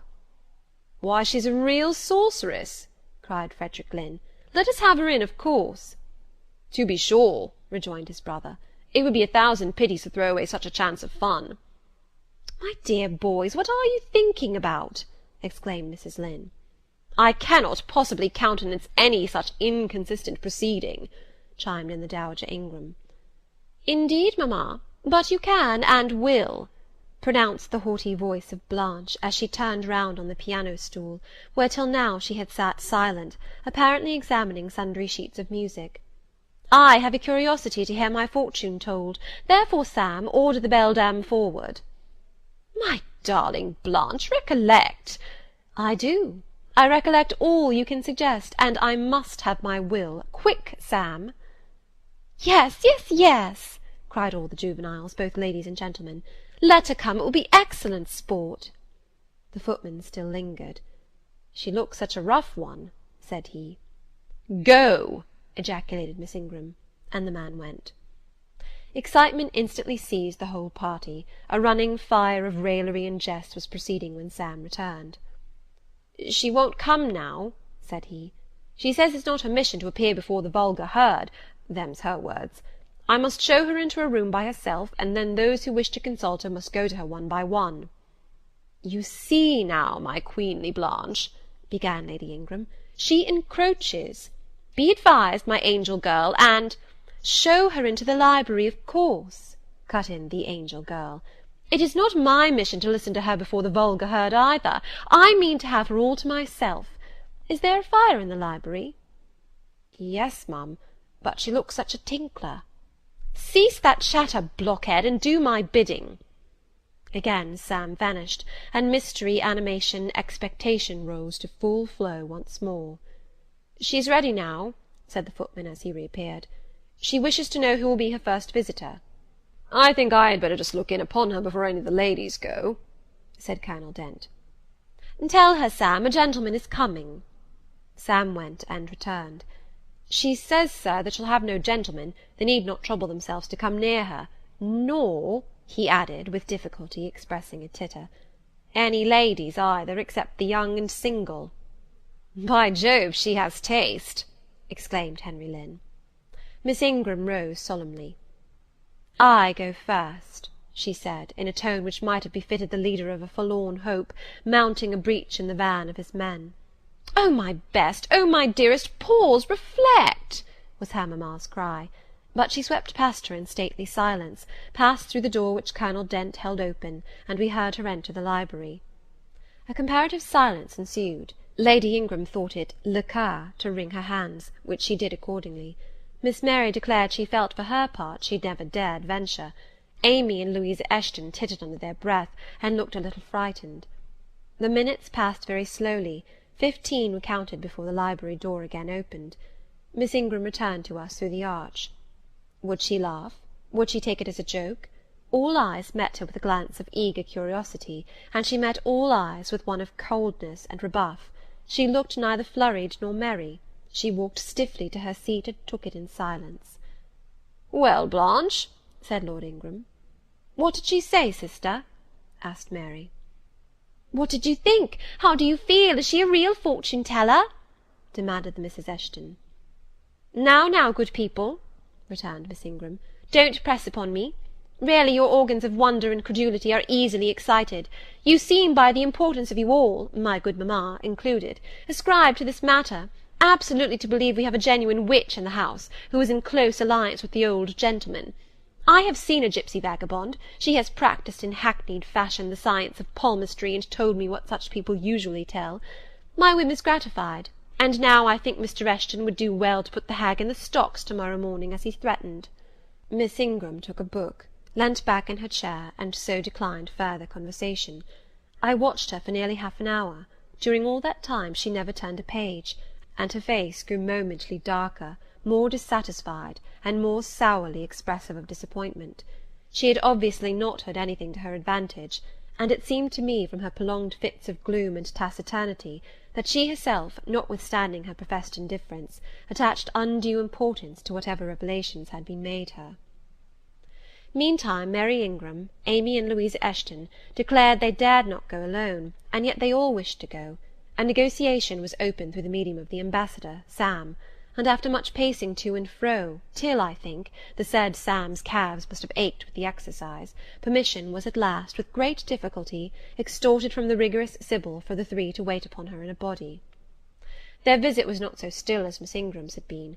We heard hysterical giggling and little shrieks proceeding from the library, and at the end of about 20 minutes they burst the door open, and came running across the hall as if they were half scared out of their wits. "I am sure she is something not right," they cried, one and all. "She told us such things! She knows all about us!" And they sank breathless into the various seats the gentlemen hastened to bring them. Pressed for further explanation, they declared she had told them of things they had said and done when they were mere children, described books and ornaments they had in their boudoirs at home, keepsakes that different relations had presented to them. They affirmed that she had even divined their thoughts, and had whispered in the ear of each the name of the person she liked best in the world, and informed them of what they most wished for. Here the gentleman interposed with earnest petitions to be further enlightened on these two last-named points, but they got only blushes, ejaculations, tremors, and titters, in return for their importunity. The matrons, meantime, offered vinaigrettes and wielded fans, and again reiterated the expression of their concern that their warning had not been taken in time, and the elder gentlemen laughed, and the younger urged their services on the agitated fair ones. In the midst of the tumult, and while my eyes and ears were fully engaged in the scene before me, I heard a hem close at my elbow. I turned, and saw Sam. "If you please, miss, the gipsy declares that there is another young single lady in the room who has not been to her yet, and she swears she will not go till she has seen all. I thought it must be you, there is no one else for it. What shall I tell her?" "Oh, I will go by all means," I answered, and I was glad of the unexpected opportunity to gratify my much excited curiosity. I slipped out of the room, unobserved by any eye, for the company were gathered in one mass about the trembling trio just returned, and I closed the door quietly behind me. "If you like, miss," said Sam, "I'll wait in the hall for you, and if she frightens you, just call and I'll come in." "No, Sam, return to the kitchen. I am not in the least afraid." Nor was I, but I was a good deal interested and excited. Chapter 18. Jane Eyre, by Charlotte Bronte. Chapter 19. The library looked tranquil enough as I entered it, and the Sybil, if Sybil she were, was seated snugly enough in an easy-chair at the chimney-corner. She had on a red cloak and a black bonnet, or rather a broad-brimmed gipsy hat, tied down with a striped handkerchief under her chin. An extinguished candle stood on the table. She was bending over the fire, and seemed reading in a little black book, like a prayer-book, by the light of the blaze. She muttered the words to herself, as most old women do, while she read. She did not desist immediately on my entrance. It appeared she wished to finish a paragraph. I stood on the rug and warmed my hands, which were rather cold with sitting at a distance from the drawing-room fire. I felt now as composed as ever I did in my life. There was nothing, indeed, in the gipsy's appearance to trouble one's calm. She shut her book and looked slowly up. Her hat-brim partially shaded her face, yet I could see, as she raised it, that it was a strange one. It looked all brown and black. Elf-locks bristled out from beneath a white band which passed under her chin, and came half over her cheeks, or rather jaws. Her eye confronted me at once with a bold and direct gaze. "Well, and you want your fortune told?" she said, in a voice as decided as her glance, as harsh as her features. "I don't care about it, mother. You may please yourself, but I ought to warn you I have no faith." "It's like your impudence to say so. I expected it of you. I heard it in your step as you crossed the threshold." "Did you? You've a quick ear." "I have, and a quick eye, and a quick brain." "You need them all in your trade." "I do, especially when I've customers like you to deal with. Why don't you tremble?" "I'm not cold." "Why don't you turn pale?" "I am not sick." "Why don't you consult my art?" "I'm not silly." The old crone knitched a laugh under her bonnet and bandage. She then drew out a short black pipe, and lighting it, began to smoke. Having indulged a while in this sedative, she raised her bent body, took the pipe from her lips, and while gazing steadily at the fire, said very deliberately, "You are cold, you are sick, And you are silly. Prove it, I rejoined. I will, in a few words. You are cold because you are alone. No contact strikes the fire from you that is in you. You are sick, because the best of feelings, the highest and the sweetest given to man, keeps far away from you. You are silly, because suffer as you may, you will not beckon it to approach, nor will you stir one step to meet it where it waits you. She again put a short black pipe to her lips, and renewed her smoking with vigour. You might say all that to almost any one who you knew lived as a solitary dependent in a great house. I might say it to almost any one, but would it be true of almost any one? In my circumstances? Yes, just so in your circumstances, but find me another precisely placed as you are. It would be easy to find you thousands. You could scarcely find me one. If you knew it, you are peculiarly situated. Very near happiness, yes, within reach of it. The materials are all prepared. There only wants a movement to combine them. Chance laid them somewhat apart. Let them be once approached, and bliss results. I don't understand enigmas. I never could guess a riddle in my life. If you wish me to speak more plainly, show me your palm. And I must cross it with silver, I suppose? To be sure. I gave her a shilling. She put it into an old stocking-foot which she took out of her pocket, and having tied it round and returned it, she told me to hold out my hand. I did. She approached her face to the palm, and pored over it without touching it. "It is too fine," said she. "I can make nothing of such a hand as that, almost without lines. Besides, what is in a palm? Destiny is not written there." "I believe you," I said. "No," she continued, "it is in the face, on the forehead, about the eyes, in the lines of the mouth. Kneel and lift up your head." "Ah, now you are coming to reality," I said as I obeyed her. "I shall begin to put some faith in you presently." I knelt within half a yard of her. She stirred the fire, so that a ripple of light broke from the disturbed coal. The glare, however, as she sat, only threw her face into deeper shadow. Mine it illuminated. "I wonder with what feelings you came to me to-night," she said, when she had examined me a little. "I wonder what thoughts are busy in your heart during all the hours you sit in yonder room with the fine people flitting before you like shapes in a magic lantern, just as little sympathetic communion passing between you and them, as if they really were mere shadows of human forms, and not the actual substance." "I feel tired often, sleepy sometimes, but seldom sad." "Then you have some secret hope to buoy you up and please you with whispers of the future?" "Not I. The utmost I hope is, to save money enough out of my earnings to set up a school some day in a little house rented by myself."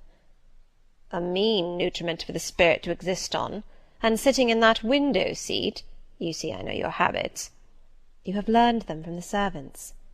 "Ah, you think yourself sharp? Well, perhaps I have. To speak truth, I have an acquaintance with one of them, Mrs. Poole." I started to my feet when I heard the name. "You have you?" thought I. "There is diablerie in the business after all, then." "Don't be alarmed," continued the strange being. "She's a safe hand, is Mrs. Poole, close and quiet. Any one may repose confidence in her.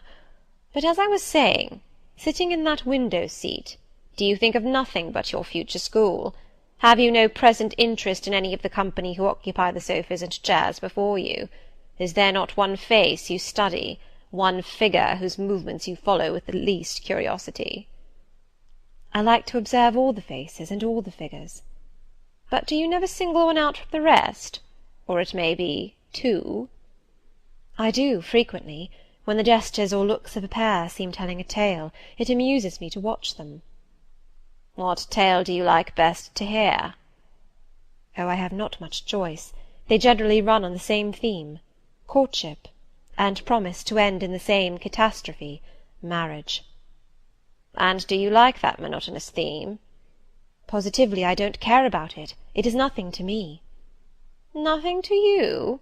When a lady, young and full of life and health, charming with beauty and endowed with the gifts of rank and fortune, sits and smiles in the eyes of a gentleman you— I what?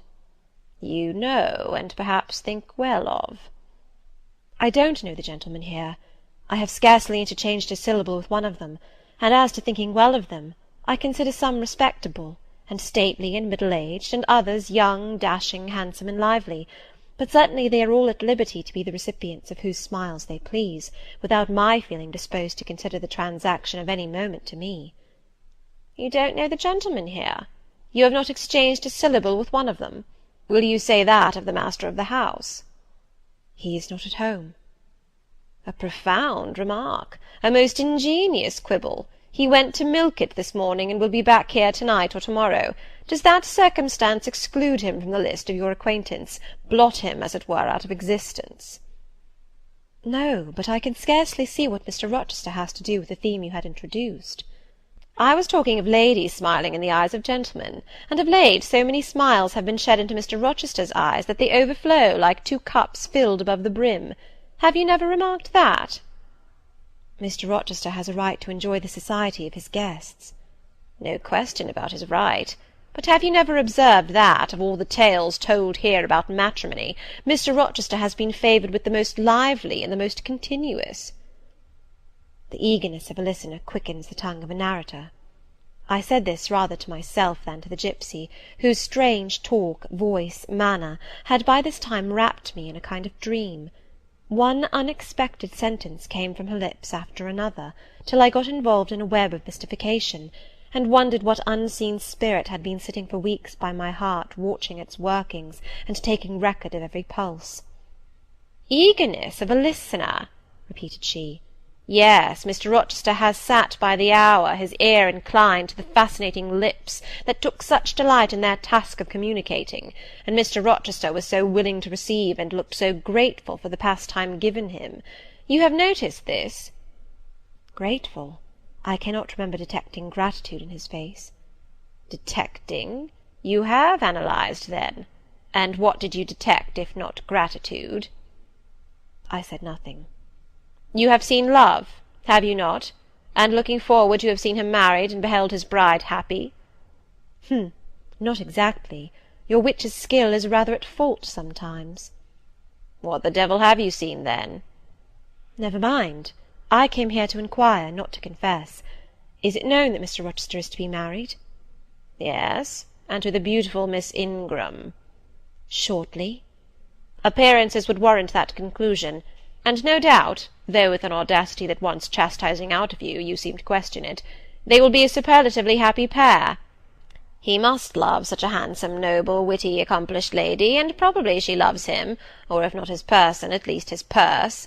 I know she considers the Rochester estate eligible to the last degree, though, God pardon me, I told her something on that point about an hour ago which made her look wondrous grave. The corners of her mouth fell half an inch. I would advise her blackavist suitor to look out. If another comes with a longer or clearer rent-roll, he's dished. But, mother, I did not come to hear Mr. Rochester's fortune. I came to hear my own, and you have told me nothing of it. Your fortune is yet doubtful. When I examined your face, one trait contradicted another. Chance has meted you a measure of happiness, that I know. I knew it before I came here this evening. She has laid it carefully on one side for you. I saw her do it. It depends on yourself to stretch out your hand and take it up, but whether you will do so is the problem I study. Kneel again on the rug. Don't keep me long. The fire scorches me. I knelt. She did not stoop towards me, but only gazed, leaning back in her chair. She began muttering. The flame flickers in the eye. The eye shines like dew. It looks soft and full of feeling. It smiles at my jargon. It is susceptible. Impression follows impression through its clear sphere. Where it ceases to smile, it is sad. An unconscious lassitude weighs on the lid. That signifies melancholy resulting from loneliness. It turns from me, it will not suffer further scrutiny.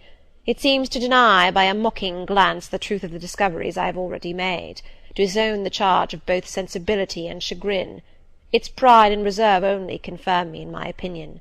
The eye is favourable. As to the mouth, it delights at times in laughter. It is disposed to impart all that the brain conceives, though I dare say it would be silent on much the heart experiences. Mobile and flexible, it was never intended to be compressed in the eternal silence of solitude. It is a mouth which should speak much, and smile often, and have human affection for its interlocutor. That feature, too, is propitious. I see no enemy to a fortunate issue but in the brow, and that brow professes to say, I can live alone, if self-respect and circumstances require me to do so. I need not sell my soul to buy bliss. I have an inward treasure born with me, which can keep me alive if all extraneous delight should be withheld, or offered only at a price I cannot afford to give. The forehead declares, reason sits firm and holds the reins, and she will not let the feelings burst away and hurry her to wild chasms. The passions may rage furiously, like true heathens as they are, and the desires may imagine all sorts of vain things, but judgment still shall have the last word in every argument, and the casting vote in every decision. Strong wind, earthquake, shock, and fire may pass by, but I shall follow the guiding of that still small voice which interprets the dictates of conscience. Well said, forehead. Your declaration shall be respected. I have formed my plans. Right plans I deem them, and in them I have attended to the claims of conscience, the counsels of reason. I know how soon youth would fade and bloom perish, if in the cup of bliss offered but one dreg of shame or one flavour of remorse were detected, and I do not want sacrifice, sorrow, dissolution. Such is not my taste. I wish to foster, not to blight, to earn gratitude, not to wring tears of blood, no, nor of brine. My harvest must be in smiles, in endearments, in sweet— That will do. I think I rave in a kind of exquisite delirium. I should wish now to protract this moment ad infinitum, but I dare not. So far I have governed myself thoroughly. I have acted as I inwardly swore I would act, but further might try me beyond my strength. Rise, Miss Eyre, leave me. The play is played out. Where was I? Did I wake or sleep? Had I been dreaming? Did I dream still? The old woman's voice had changed. Her accent, her gesture, and all were familiar to me as my own face in a glass, as the speech of my own tongue. I got up, but did not go. I looked, I stirred the fire, and I looked again. But she drew her bonnet and her bandage closer about her face, and again beckoned me to depart. The flame illuminated her hand stretched out. Roused now, and on the alert for discoveries, I at once noticed that hand. It was no more the withered limb of eld than my own. It was a round, supple member, with smooth fingers symmetrically turned. A broad ring flashed on the little finger, and stooping forward, I looked at it, and saw a gem I had seen 100 times before. Again I looked at the face, which was no longer turned from me. On the contrary, the bonnet was doffed, the bandage displaced, the head advanced. "Well, Jane, do you know me?" asked the familiar voice. "Only take off the red cloak, sir, and then—" "But the string is in a knot. Help me." "Break it, sir." "There, then. Off, ye lendings!" And Mr. Rochester stepped out of his disguise. "Now, sir, what a strange idea!" "But well carried out, eh? Don't you think so?" "With the ladies you must have managed well." "But not with you." "You did not act the character of a gipsy with me." "What character did I act? My own?" "No, some unaccountable one. In short, I believe you have been trying to draw me out. Or in. You have been talking nonsense to make me talk nonsense. It is scarcely fair, sir." "Do you forgive me, Jane?" "I cannot tell till I have thought it all over. If, on reflection, I find I have fallen into no great absurdity, I shall try to forgive you. But it was not right." "Oh, you have been very correct, very careful, very sensible." I reflected, and thought on the whole I had. It was a comfort. But indeed I had been on my guard almost from the beginning of the interview. Something of masquerade I suspected. I knew gipsies and fortune-tellers did not express themselves as this seeming old woman had expressed herself. Besides, I had noted her feigned voice, her anxiety to conceal her features. But my mind had been running on Grace Poole, that living enigma, that mystery of mysteries, as I considered her, I had never thought of Mr. Rochester. "Well," said he, "what are you musing about? What does that grave smile signify?" "Wonder and self-congratulation, sir. I have your permission to retire now, I suppose?" "No, stay a moment, and tell me what the people in the drawing-room yonder are doing." "Discussing the gipsy, I dare say." "Sit down. Let me hear what they have said about me." "I had better not stay long, sir. It must be near 11 o'clock. Oh, are you aware, Mr. Rochester, that a stranger has arrived here since you left this morning?" "A stranger? No. Who can it be? I expected no one. Is he gone?" "No. He said he had known you long, and that he could take the liberty of installing himself here till you returned." "The devil he did! Did he give his name?" "His name is Mason, sir, and he comes from the West Indies, from Spanish Town in Jamaica, I think." Mr. Rochester was standing near me. He had taken my hand as if to lead me to a chair. As I spoke, he gave my wrist a convulsive grip. The smile on his lips froze. Apparently a spasm caught his breath. "Mason, the West Indies!" he said, in the tone one might fancy a speaking automaton to announce its single words. "Mason, the West Indies," he reiterated, and he went over the syllables 3 times, growing in the intervals of speaking whiter than ashes. He hardly seemed to know what he was doing. "Do you feel ill, sir?" I inquired. "Jane, I've got a blow. I've got a blow, Jane." He staggered. "Oh, lean on me, sir." "Jane, you offered me your shoulder once before. Let me have it now." "Yes, sir, yes, and my arm." He sat down and made me sit beside him. Holding my hand in both his own, he chafed it, gazing on me at the same time with the most troubled and dreary look. "My little friend," said he, "I wish I were in a quiet island with only you, and trouble and danger and hideous recollections removed from me." "Can I help you, sir? I'd give my life to serve you." "Jane, if aid is wanted, I'll seek it at your hands, I promise you that." "Thank you, sir. Tell me what to do. I'll try at least to do it." "Fetch me now, Jane, a glass of wine from the dining-room. They will be at supper there. And tell me if Mason is with them, and what he is doing." I went. I found all the party in the dining-room at supper, as Mr. Rochester had said. They were not seated at table. The supper was arranged on the sideboard. Each had taken what he chose, and they stood about here and there in groups, their plates and glasses in their hands. Every one seemed in high glee. Laughter and conversation were general and animated. Mr. Mason stood near the fire, talking to Colonel and Mrs. Dent, and appeared as merry as any of them. I filled a wine-glass. I saw Miss Ingram watch me frowningly as I did so. She thought I was taking a liberty, I dare say, and I returned to the library. Mr. Rochester's extreme pallor had disappeared, and he looked once more firm and stern. He took the glass from my hand. "Here is to your health, ministrant spirit," he said. He swallowed the contents and returned it to me.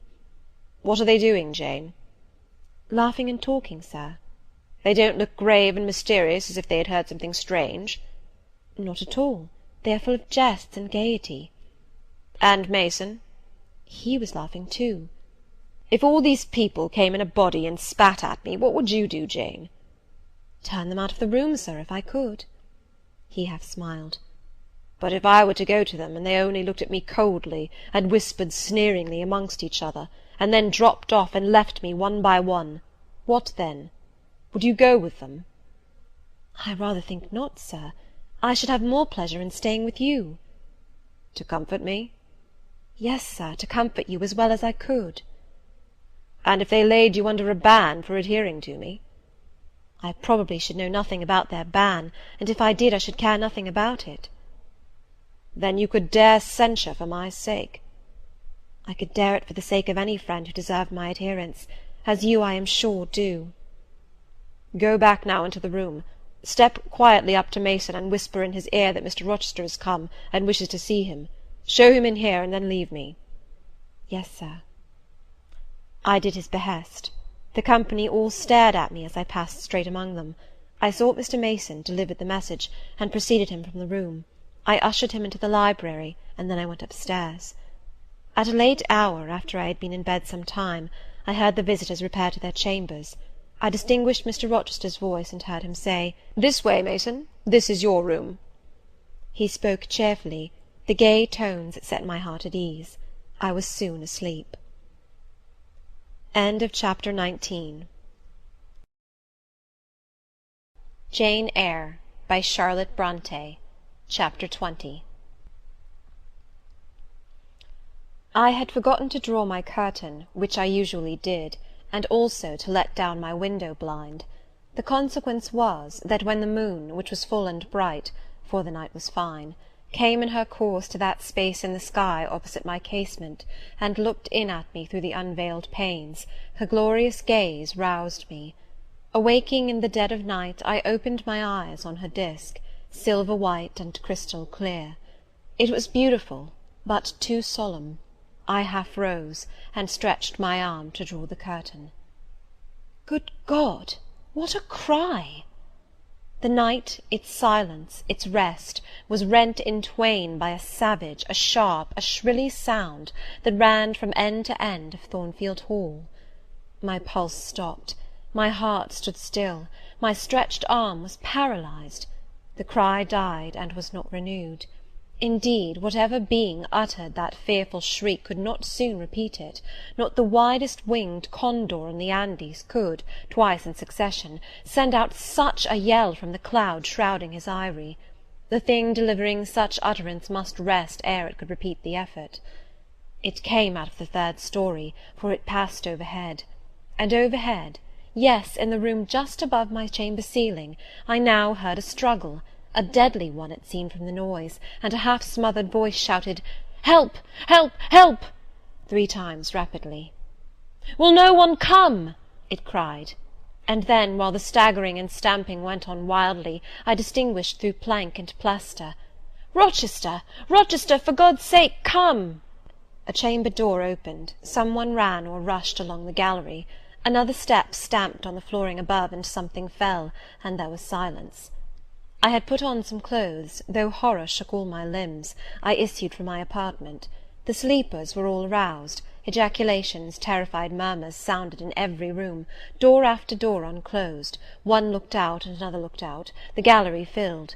Gentlemen and ladies alike had quitted their beds, and "Oh, what is it?" "Who is hurt?" "What has happened?" "Fetch a light." "Is it fire?" "Are there robbers?" "Where shall we run?" was demanded confusedly on all hands. But for the moonlight they would have been in complete darkness. They ran to and fro, they crowded together, some sobbed, some stumbled, the confusion was inextricable. "Where the devil is Rochester?" cried Colonel Dent. "I cannot find him in his bed." "Here, here," was shouted in return. "Be composed, all of you, I'm coming." And the door at the end of the gallery opened, and Mr. Rochester advanced with a candle. He had just descended from the upper story. One of the ladies ran to him directly. She seized his arm. It was Miss Ingram. "What awful event has taken place?" said she. "Speak, let us know the worst at once." "But don't pull me down or strangle me," he replied, for the Misses Eshton were clinging about him now, and the 2 dowagers, in vast white wrappers, were bearing down on him like ships in full sail. "All right, all's right," he cried. "It's a mere rehearsal of Much Ado about Nothing. Ladies, keep off, or I shall wax dangerous." And dangerous he looked. His black eyes darted sparks.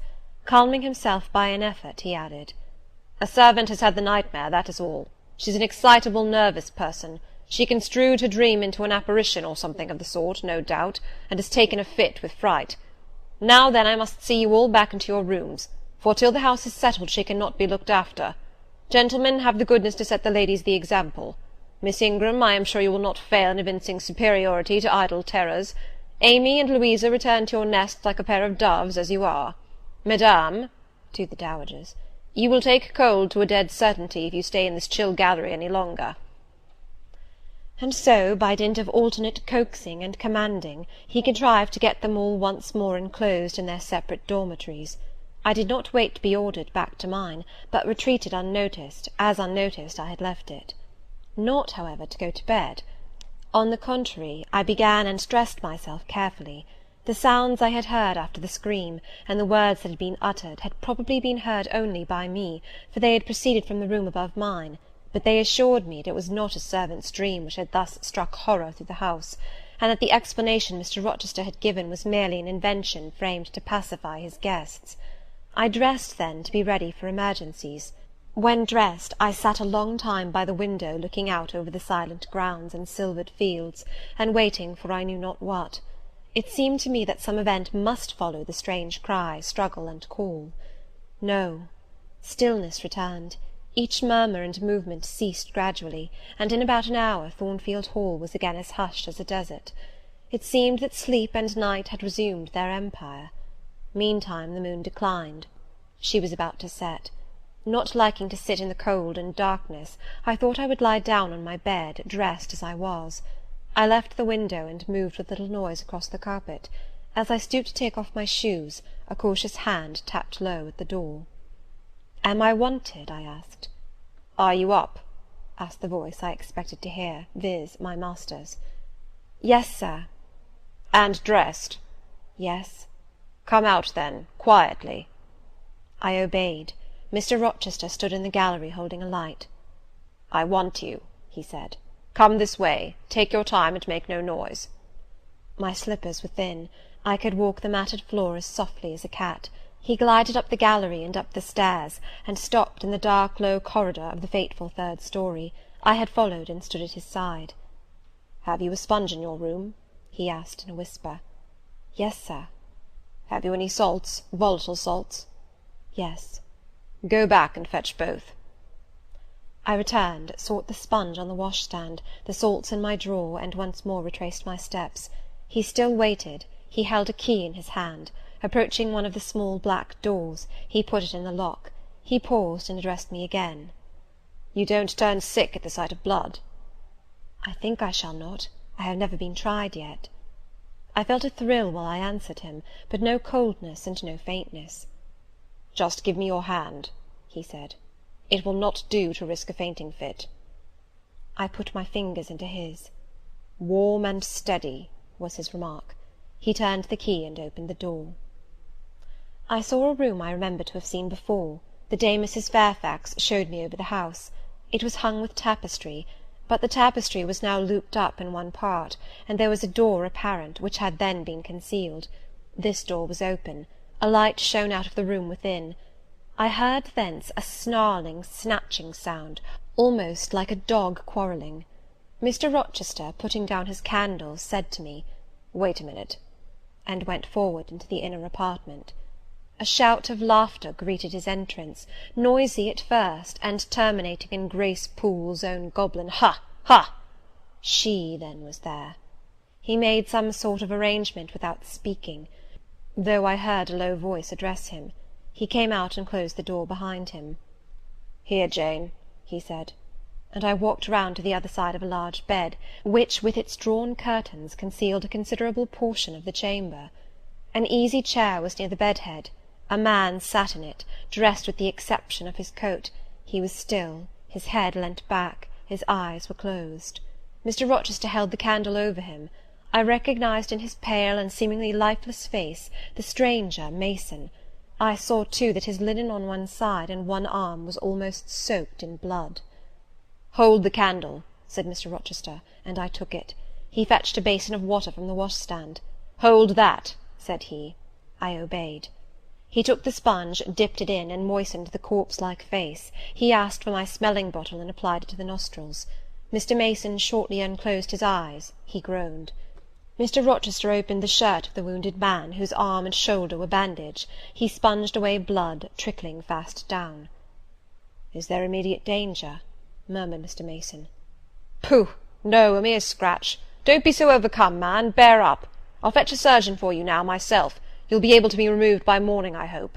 Jane," he continued. "Sir?" "I shall have to leave you in this room with this gentleman, for an hour, or perhaps 2 hours. You will sponge the blood as I do when it returns. If he feels faint, you'll put the glass of water on that stand to his lips, and your salts to his nose.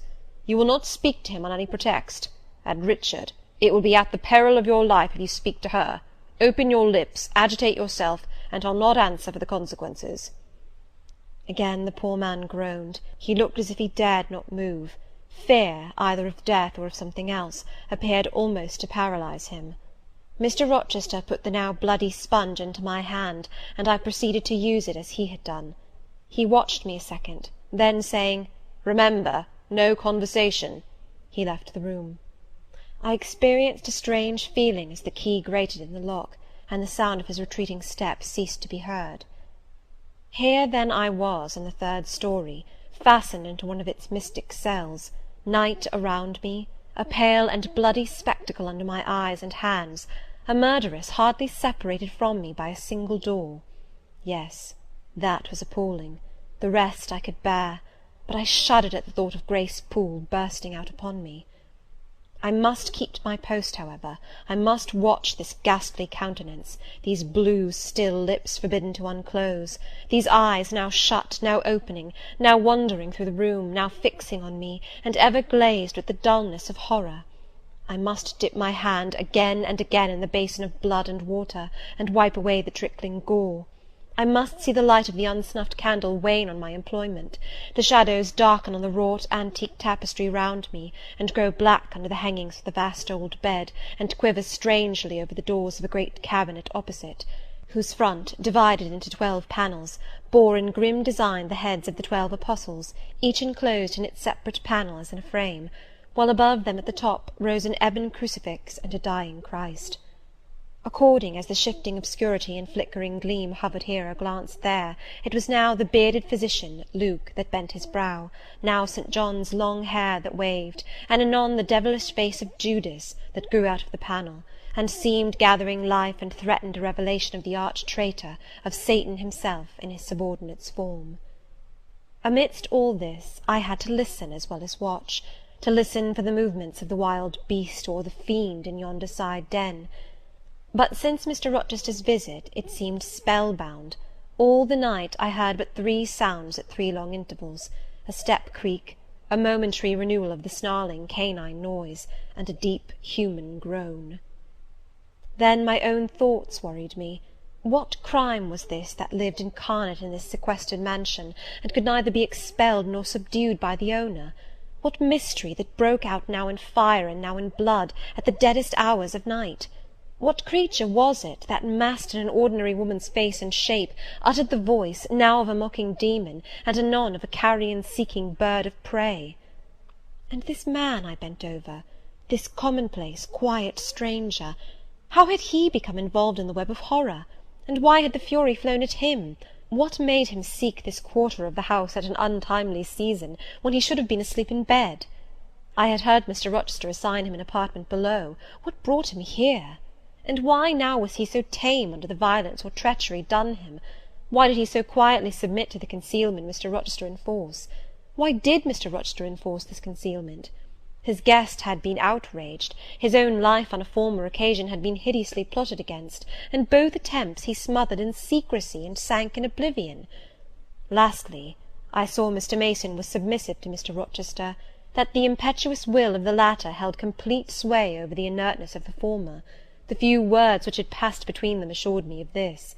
It was evident that in their former intercourse the passive disposition of the one had been habitually influenced by the active energy of the other. Whence then had arisen Mr. Rochester's dismay when he heard of Mr. Mason's arrival?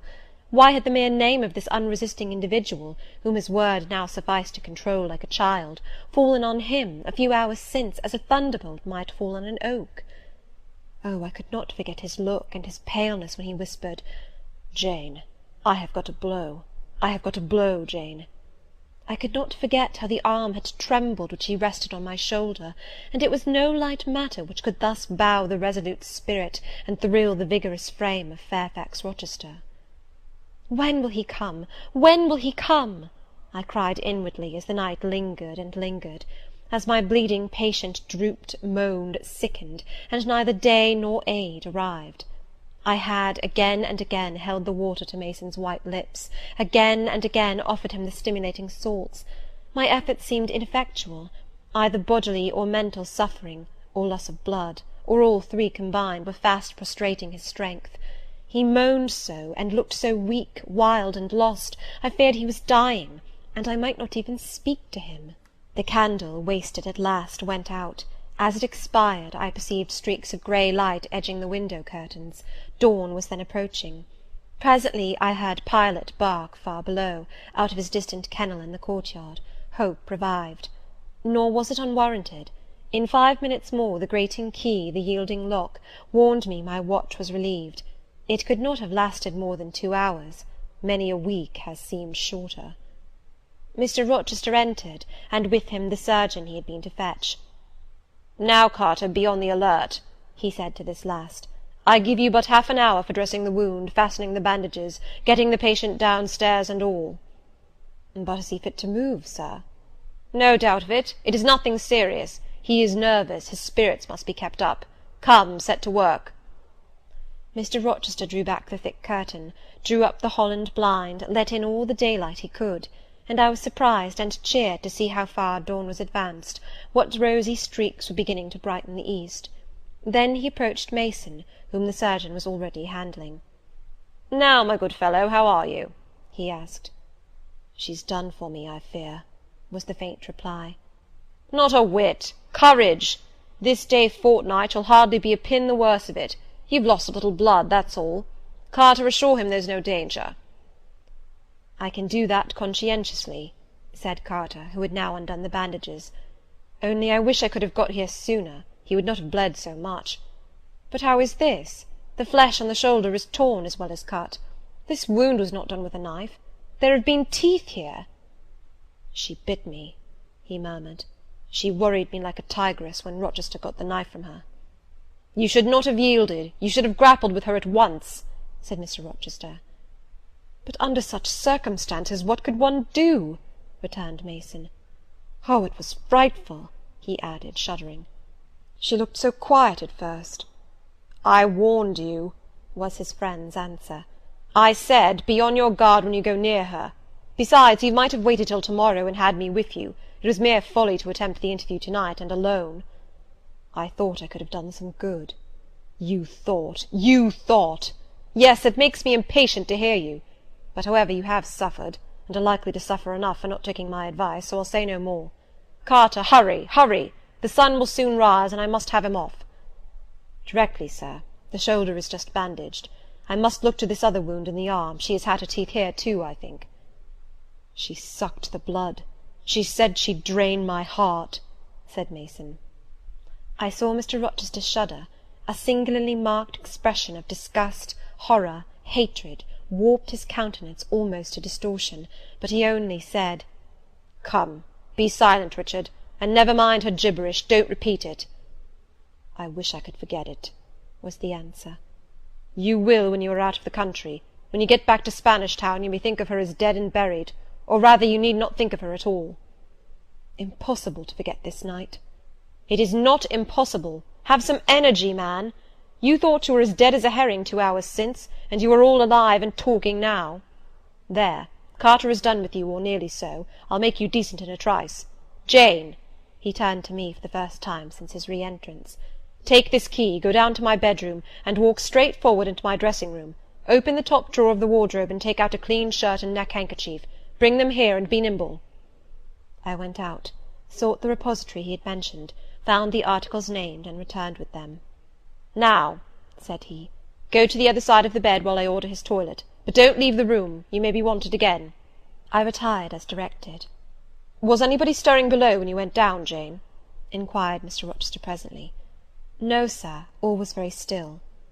"We shall get you off cannily, Dick, and it will be better, both for your sake and for that of the poor creature in yonder. I have striven long to avoid exposure, and I should not like it to come at last. Here, Carter, help him on with his waistcoat. Where did you leave your furred cloak? You can't travel a mile without that, I know, in this damned cold climate. In your room. Jane, run down to Mr. Mason's room, the one next mine, and fetch a cloak you will see there." Again I ran and returned, bearing an immense mantle lined and edged with fur. "Now I've another errand for you," said my untiring master. "You must away to my room again. What a mercy you are shod with velvet, Jane! A clod-hopping messenger would never do at this juncture. You must open the middle drawer of my toilet table, and take out a little phial and a little glass you will find there. Quick!" I flew thither and back, bringing the desired vessels. "That's well. Now, doctor, I shall take the liberty of administering a dose myself, on my own responsibility. I got this cordial at Rome, of an Italian charlatan, a fellow you would have kicked, Carter. It is not a thing to be used indiscriminately, but it is good upon occasion, as now, for instance. Jane, a little water." He held out the tiny glass, and I half filled it from the water bottle on a washstand. "That will do. Now wet the lip of the phial." I did so. He measured 12 drops of a crimson liquid, and presented it to Mason. "Drink, Richard. It will give you the heart you lack, for an hour or so." "But will it hurt me? Is it inflammatory?" "Drink! Drink! Drink!" Mr. Mason obeyed, because it was evidently useless to resist. He was dressed now. He still looked pale, but he was no longer gory and sullied. Mr. Rochester let him sit 3 minutes after he had swallowed the liquid. He then took his arm. "Now I am sure you can get on your feet," he said. "Try." The patient rose. "Carter, take him under the other shoulder. Be of good cheer, Richard. Step out, that's it." "I do feel better," remarked Mr. Mason.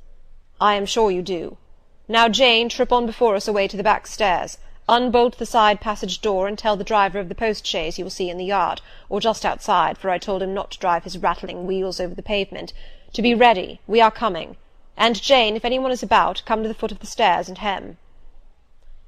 It was by this time 5:30, and the sun was on the point of rising, but I found the kitchen still dark and silent.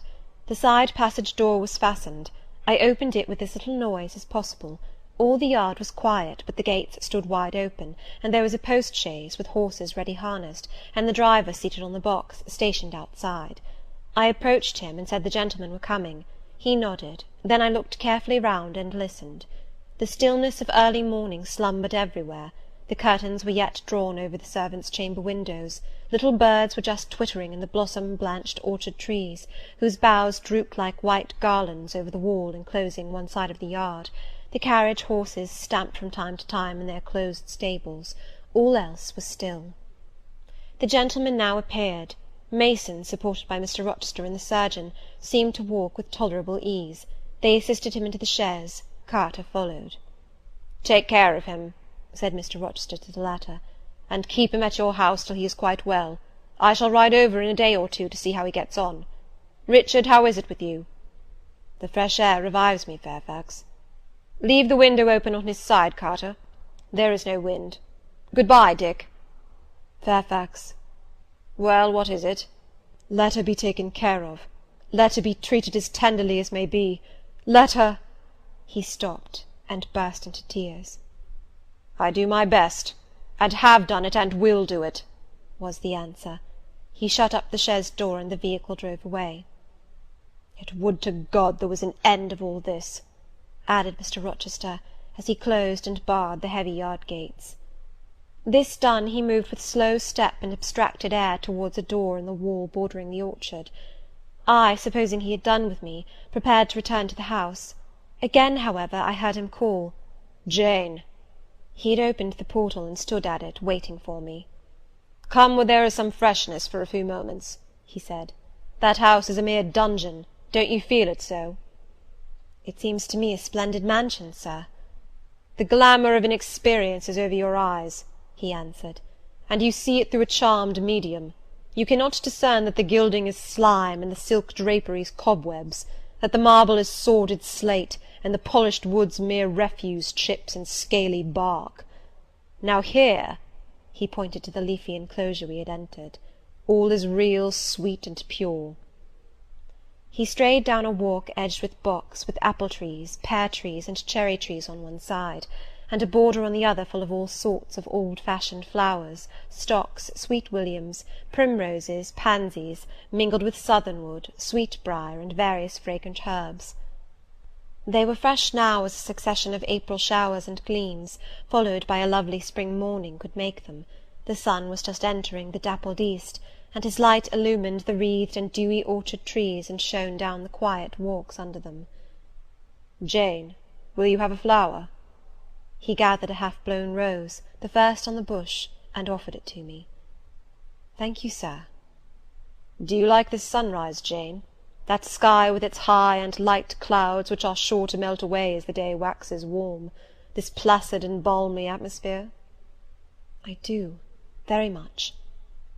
"You have passed a strange night, Jane." "Yes, sir." "And it has made you look pale. Were you afraid when I left you alone with Mason?" "I was afraid of some one coming out of the inner room." But I had fastened the door. I had the key in my pocket. I should have been a careless shepherd if I had left a lamb, my pet lamb, so near a wolf's den unguarded. You were safe." "Will Grace Poole live here still, sir?" "Oh, yes, don't trouble your head about her. Put the thing out of your thoughts." "Yet it seems to me your life is hardly secure while she stays." "Never fear. I will take care of myself." "Is the danger you apprehended last night gone by now, sir?" "I cannot vouch for that till Mason is out of England, nor even then. To live, for me, Jane, is to stand on a crater crust which may crack and spew fire any day." "But Mr. Mason seems a man easily led. Your influence, sir, is evidently potent with him. He will never set you at defiance or wilfully injure you." "Oh, no, Mason will not defy me, nor, knowing it, will he hurt me. But unintentionally he might in a moment, by one careless word, deprive me, if not of life, yet forever of happiness." "Tell him to be cautious, sir. Let him know what you fear, and show him how to avert the danger." He laughed sardonically, hastily took my hand, and as hastily threw it from him. "If I could do that, simpleton, where would the danger be? Annihilated in a moment. Ever since I have known Mason, I have only had to say to him, 'Do that,' and the thing has been done. But I cannot give him orders in this case. I cannot say, 'Beware of harming me, Richard,' for it is imperative that I should keep him ignorant that harm to me is possible. Now you look puzzled, and I will puzzle you further. You are my little friend, are you not?" "I like to serve you, sir, and to obey you in all that is right." "Precisely. I see you do. I see genuine contentment in your gait and mien, your eye and face, when you are helping me and pleasing me, working for me, and with me, in, as you characteristically say, all that is right. For if I bid you do what you thought wrong, there would be no light-footed running, no neat-handed alacrity, no lively grace and animated complexion. My friend would then turn to me, quiet and pale, and would say, 'No, sir, that is impossible. I cannot do it, because it is wrong,' and would become immutable as a fixed star. Well, you too have power over me, and may injure me, yet I dare not show you where I am vulnerable, lest, faithful and friendly as you are, you should transfix me at once." "If you have no more to fear from Mr. Mason than you have from me, sir, you are very safe." "God grant it may be so. Here, Jane, is an arbour. Sit down." The arbour was an arch in the wall, lined with ivy. It contained a rustic seat. Mr. Rochester took it, leaving room, however, for me, but I stood before him. "Sit," he said. "The bench is long enough for two. You don't hesitate to take a place at my side, do you? Is that wrong, Jane?" I answered him by assuming it. To refuse would, I felt, have been unwise. "Now, my little friend, while the sun drinks the dew, while all the flowers in this old garden awake and expand, and the birds fetch their young ones' breakfast out of the thornfield, and the early bees do their first spell of work, I'll put a case to you, which you must endeavour to suppose your own. But first look at me, and tell me you are at ease, and not fearing that I err in detaining you, or that you err in staying." "No, sir, I am content." "Well then, Jane, call to aid your fancy. Suppose you were no longer a girl well reared and disciplined, but a wild boy indulged from childhood upwards. Imagine yourself in a remote foreign land. Conceive that you there commit a capital error, no matter of what nature or from what motives, but one whose consequences must follow you through life and taint all your existence. Mind, I don't say a crime. I'm not speaking of shedding blood, or of any other guilty act, which might make the perpetrator amenable to the law. My word is error. The results of what you have done become in time to you utterly insupportable. You take measures to obtain relief. Unusual measures, but neither unlawful nor culpable. Still you are miserable, for hope has quitted you on the very confines of life. Your sun at noon darkens in an eclipse, which you feel will not leave it till the time of setting. Bitter and base associations have become the sole food of your memory. You wander here and there, seeking rest in exile, happiness and pleasure, I mean in heartless sensual pleasure, such as dulls intellect and blights feeling. Heart weary and soul withered, you come home after years of voluntary banishment. You make a new acquaintance, how or where, no matter. You find in this stranger much of the good and bright qualities which you have sought for 20 years, and never before encountered. and they were all fresh, healthy, without soil and without taint. Such society revives, regenerates. You feel better days come back, higher wishes, purer feelings. You desire to recommence your life, and to spend what remains you of days in a way more worthy of an immortal being. To attain this end, are you justified in overleaping an obstacle of custom, a mere conventional impediment which neither your conscience sanctifies nor your judgment approves?" He paused for an answer, and what was I to say? Oh, for some good spirit to suggest a judicious and satisfactory response! Vain aspiration! The west wind whispered in the ivy round me, but no gentle Ariel borrowed its breath as a medium of speech. The birds sang in the tree-tops, but their song, however sweet, was inarticulate. Again Mr. Rochester propounded his query. "Is the wandering and sinful, but now rest-seeking and repentant man, justified in daring the world's opinion in order to attach him for ever this gentle, gracious, genial stranger, thereby securing his own peace of mind and regeneration of life?"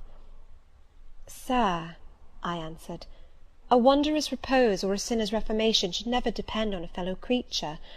Men and women die, philosophers falter in wisdom, and Christians in goodness. If any one you know has suffered and erred, let him look higher than his equals for strength to amend and solace to heal." "But the instrument, the instrument! God, who does the work, ordains the instrument. I have myself, I tell it to you without parable, been a worldly, dissipated, restless man, and I believe I have found the instrument for my cure in—" He paused. The birds went on carolling, the leaves lightly rustling. I almost wondered they did not check their songs and whispers to catch this suspended revelation; but they would have had to wait many minutes, so long was the silence protracted. At last I looked up at the tardy speaker. He was looking eagerly at me. "Little friend," said he, in quite a changed tone, while his face changed too, losing all its softness and gravity, and becoming harsh and sarcastic, "you have noticed my tender penchant for Miss Ingram. Don't you think if I married her, she would regenerate me with a vengeance?" He got up instantly, went quite to the other end of the walk, and when he came back he was humming a tune. "Jane, Jane," said he, stopping before me, "you are quite pale with your vigils. Don't you curse me for disturbing your rest?" "Curse you? No, sir." "Shake hands in confirmation of the word. What cold fingers! They were warmer last night when I touched them at the door of the mysterious chamber. Jane, when will you watch with me again?" "Whenever I can be useful, sir." "For instance, the night before I am married. I am sure I shall not be able to sleep. Will you promise to sit up with me to bear me company? To you I can talk of my lovely one, for now you have seen her and know her." "Yes, sir." "She's a rare one, is she not, Jane?" "Yes, sir." "A strapper, a real strapper, Jane, big, brown, and buxom, with hair just such as the ladies of Carthage must have had. Bless me, there's Dent and Lynn in the stables. Go in by the shrubbery through that wicket." As I went one way, he went another, and I heard him in the yard saying cheerfully, "Mason got the start of you all this morning. He was gone before sunrise. I rose at 4 to see him off." Chapter 21.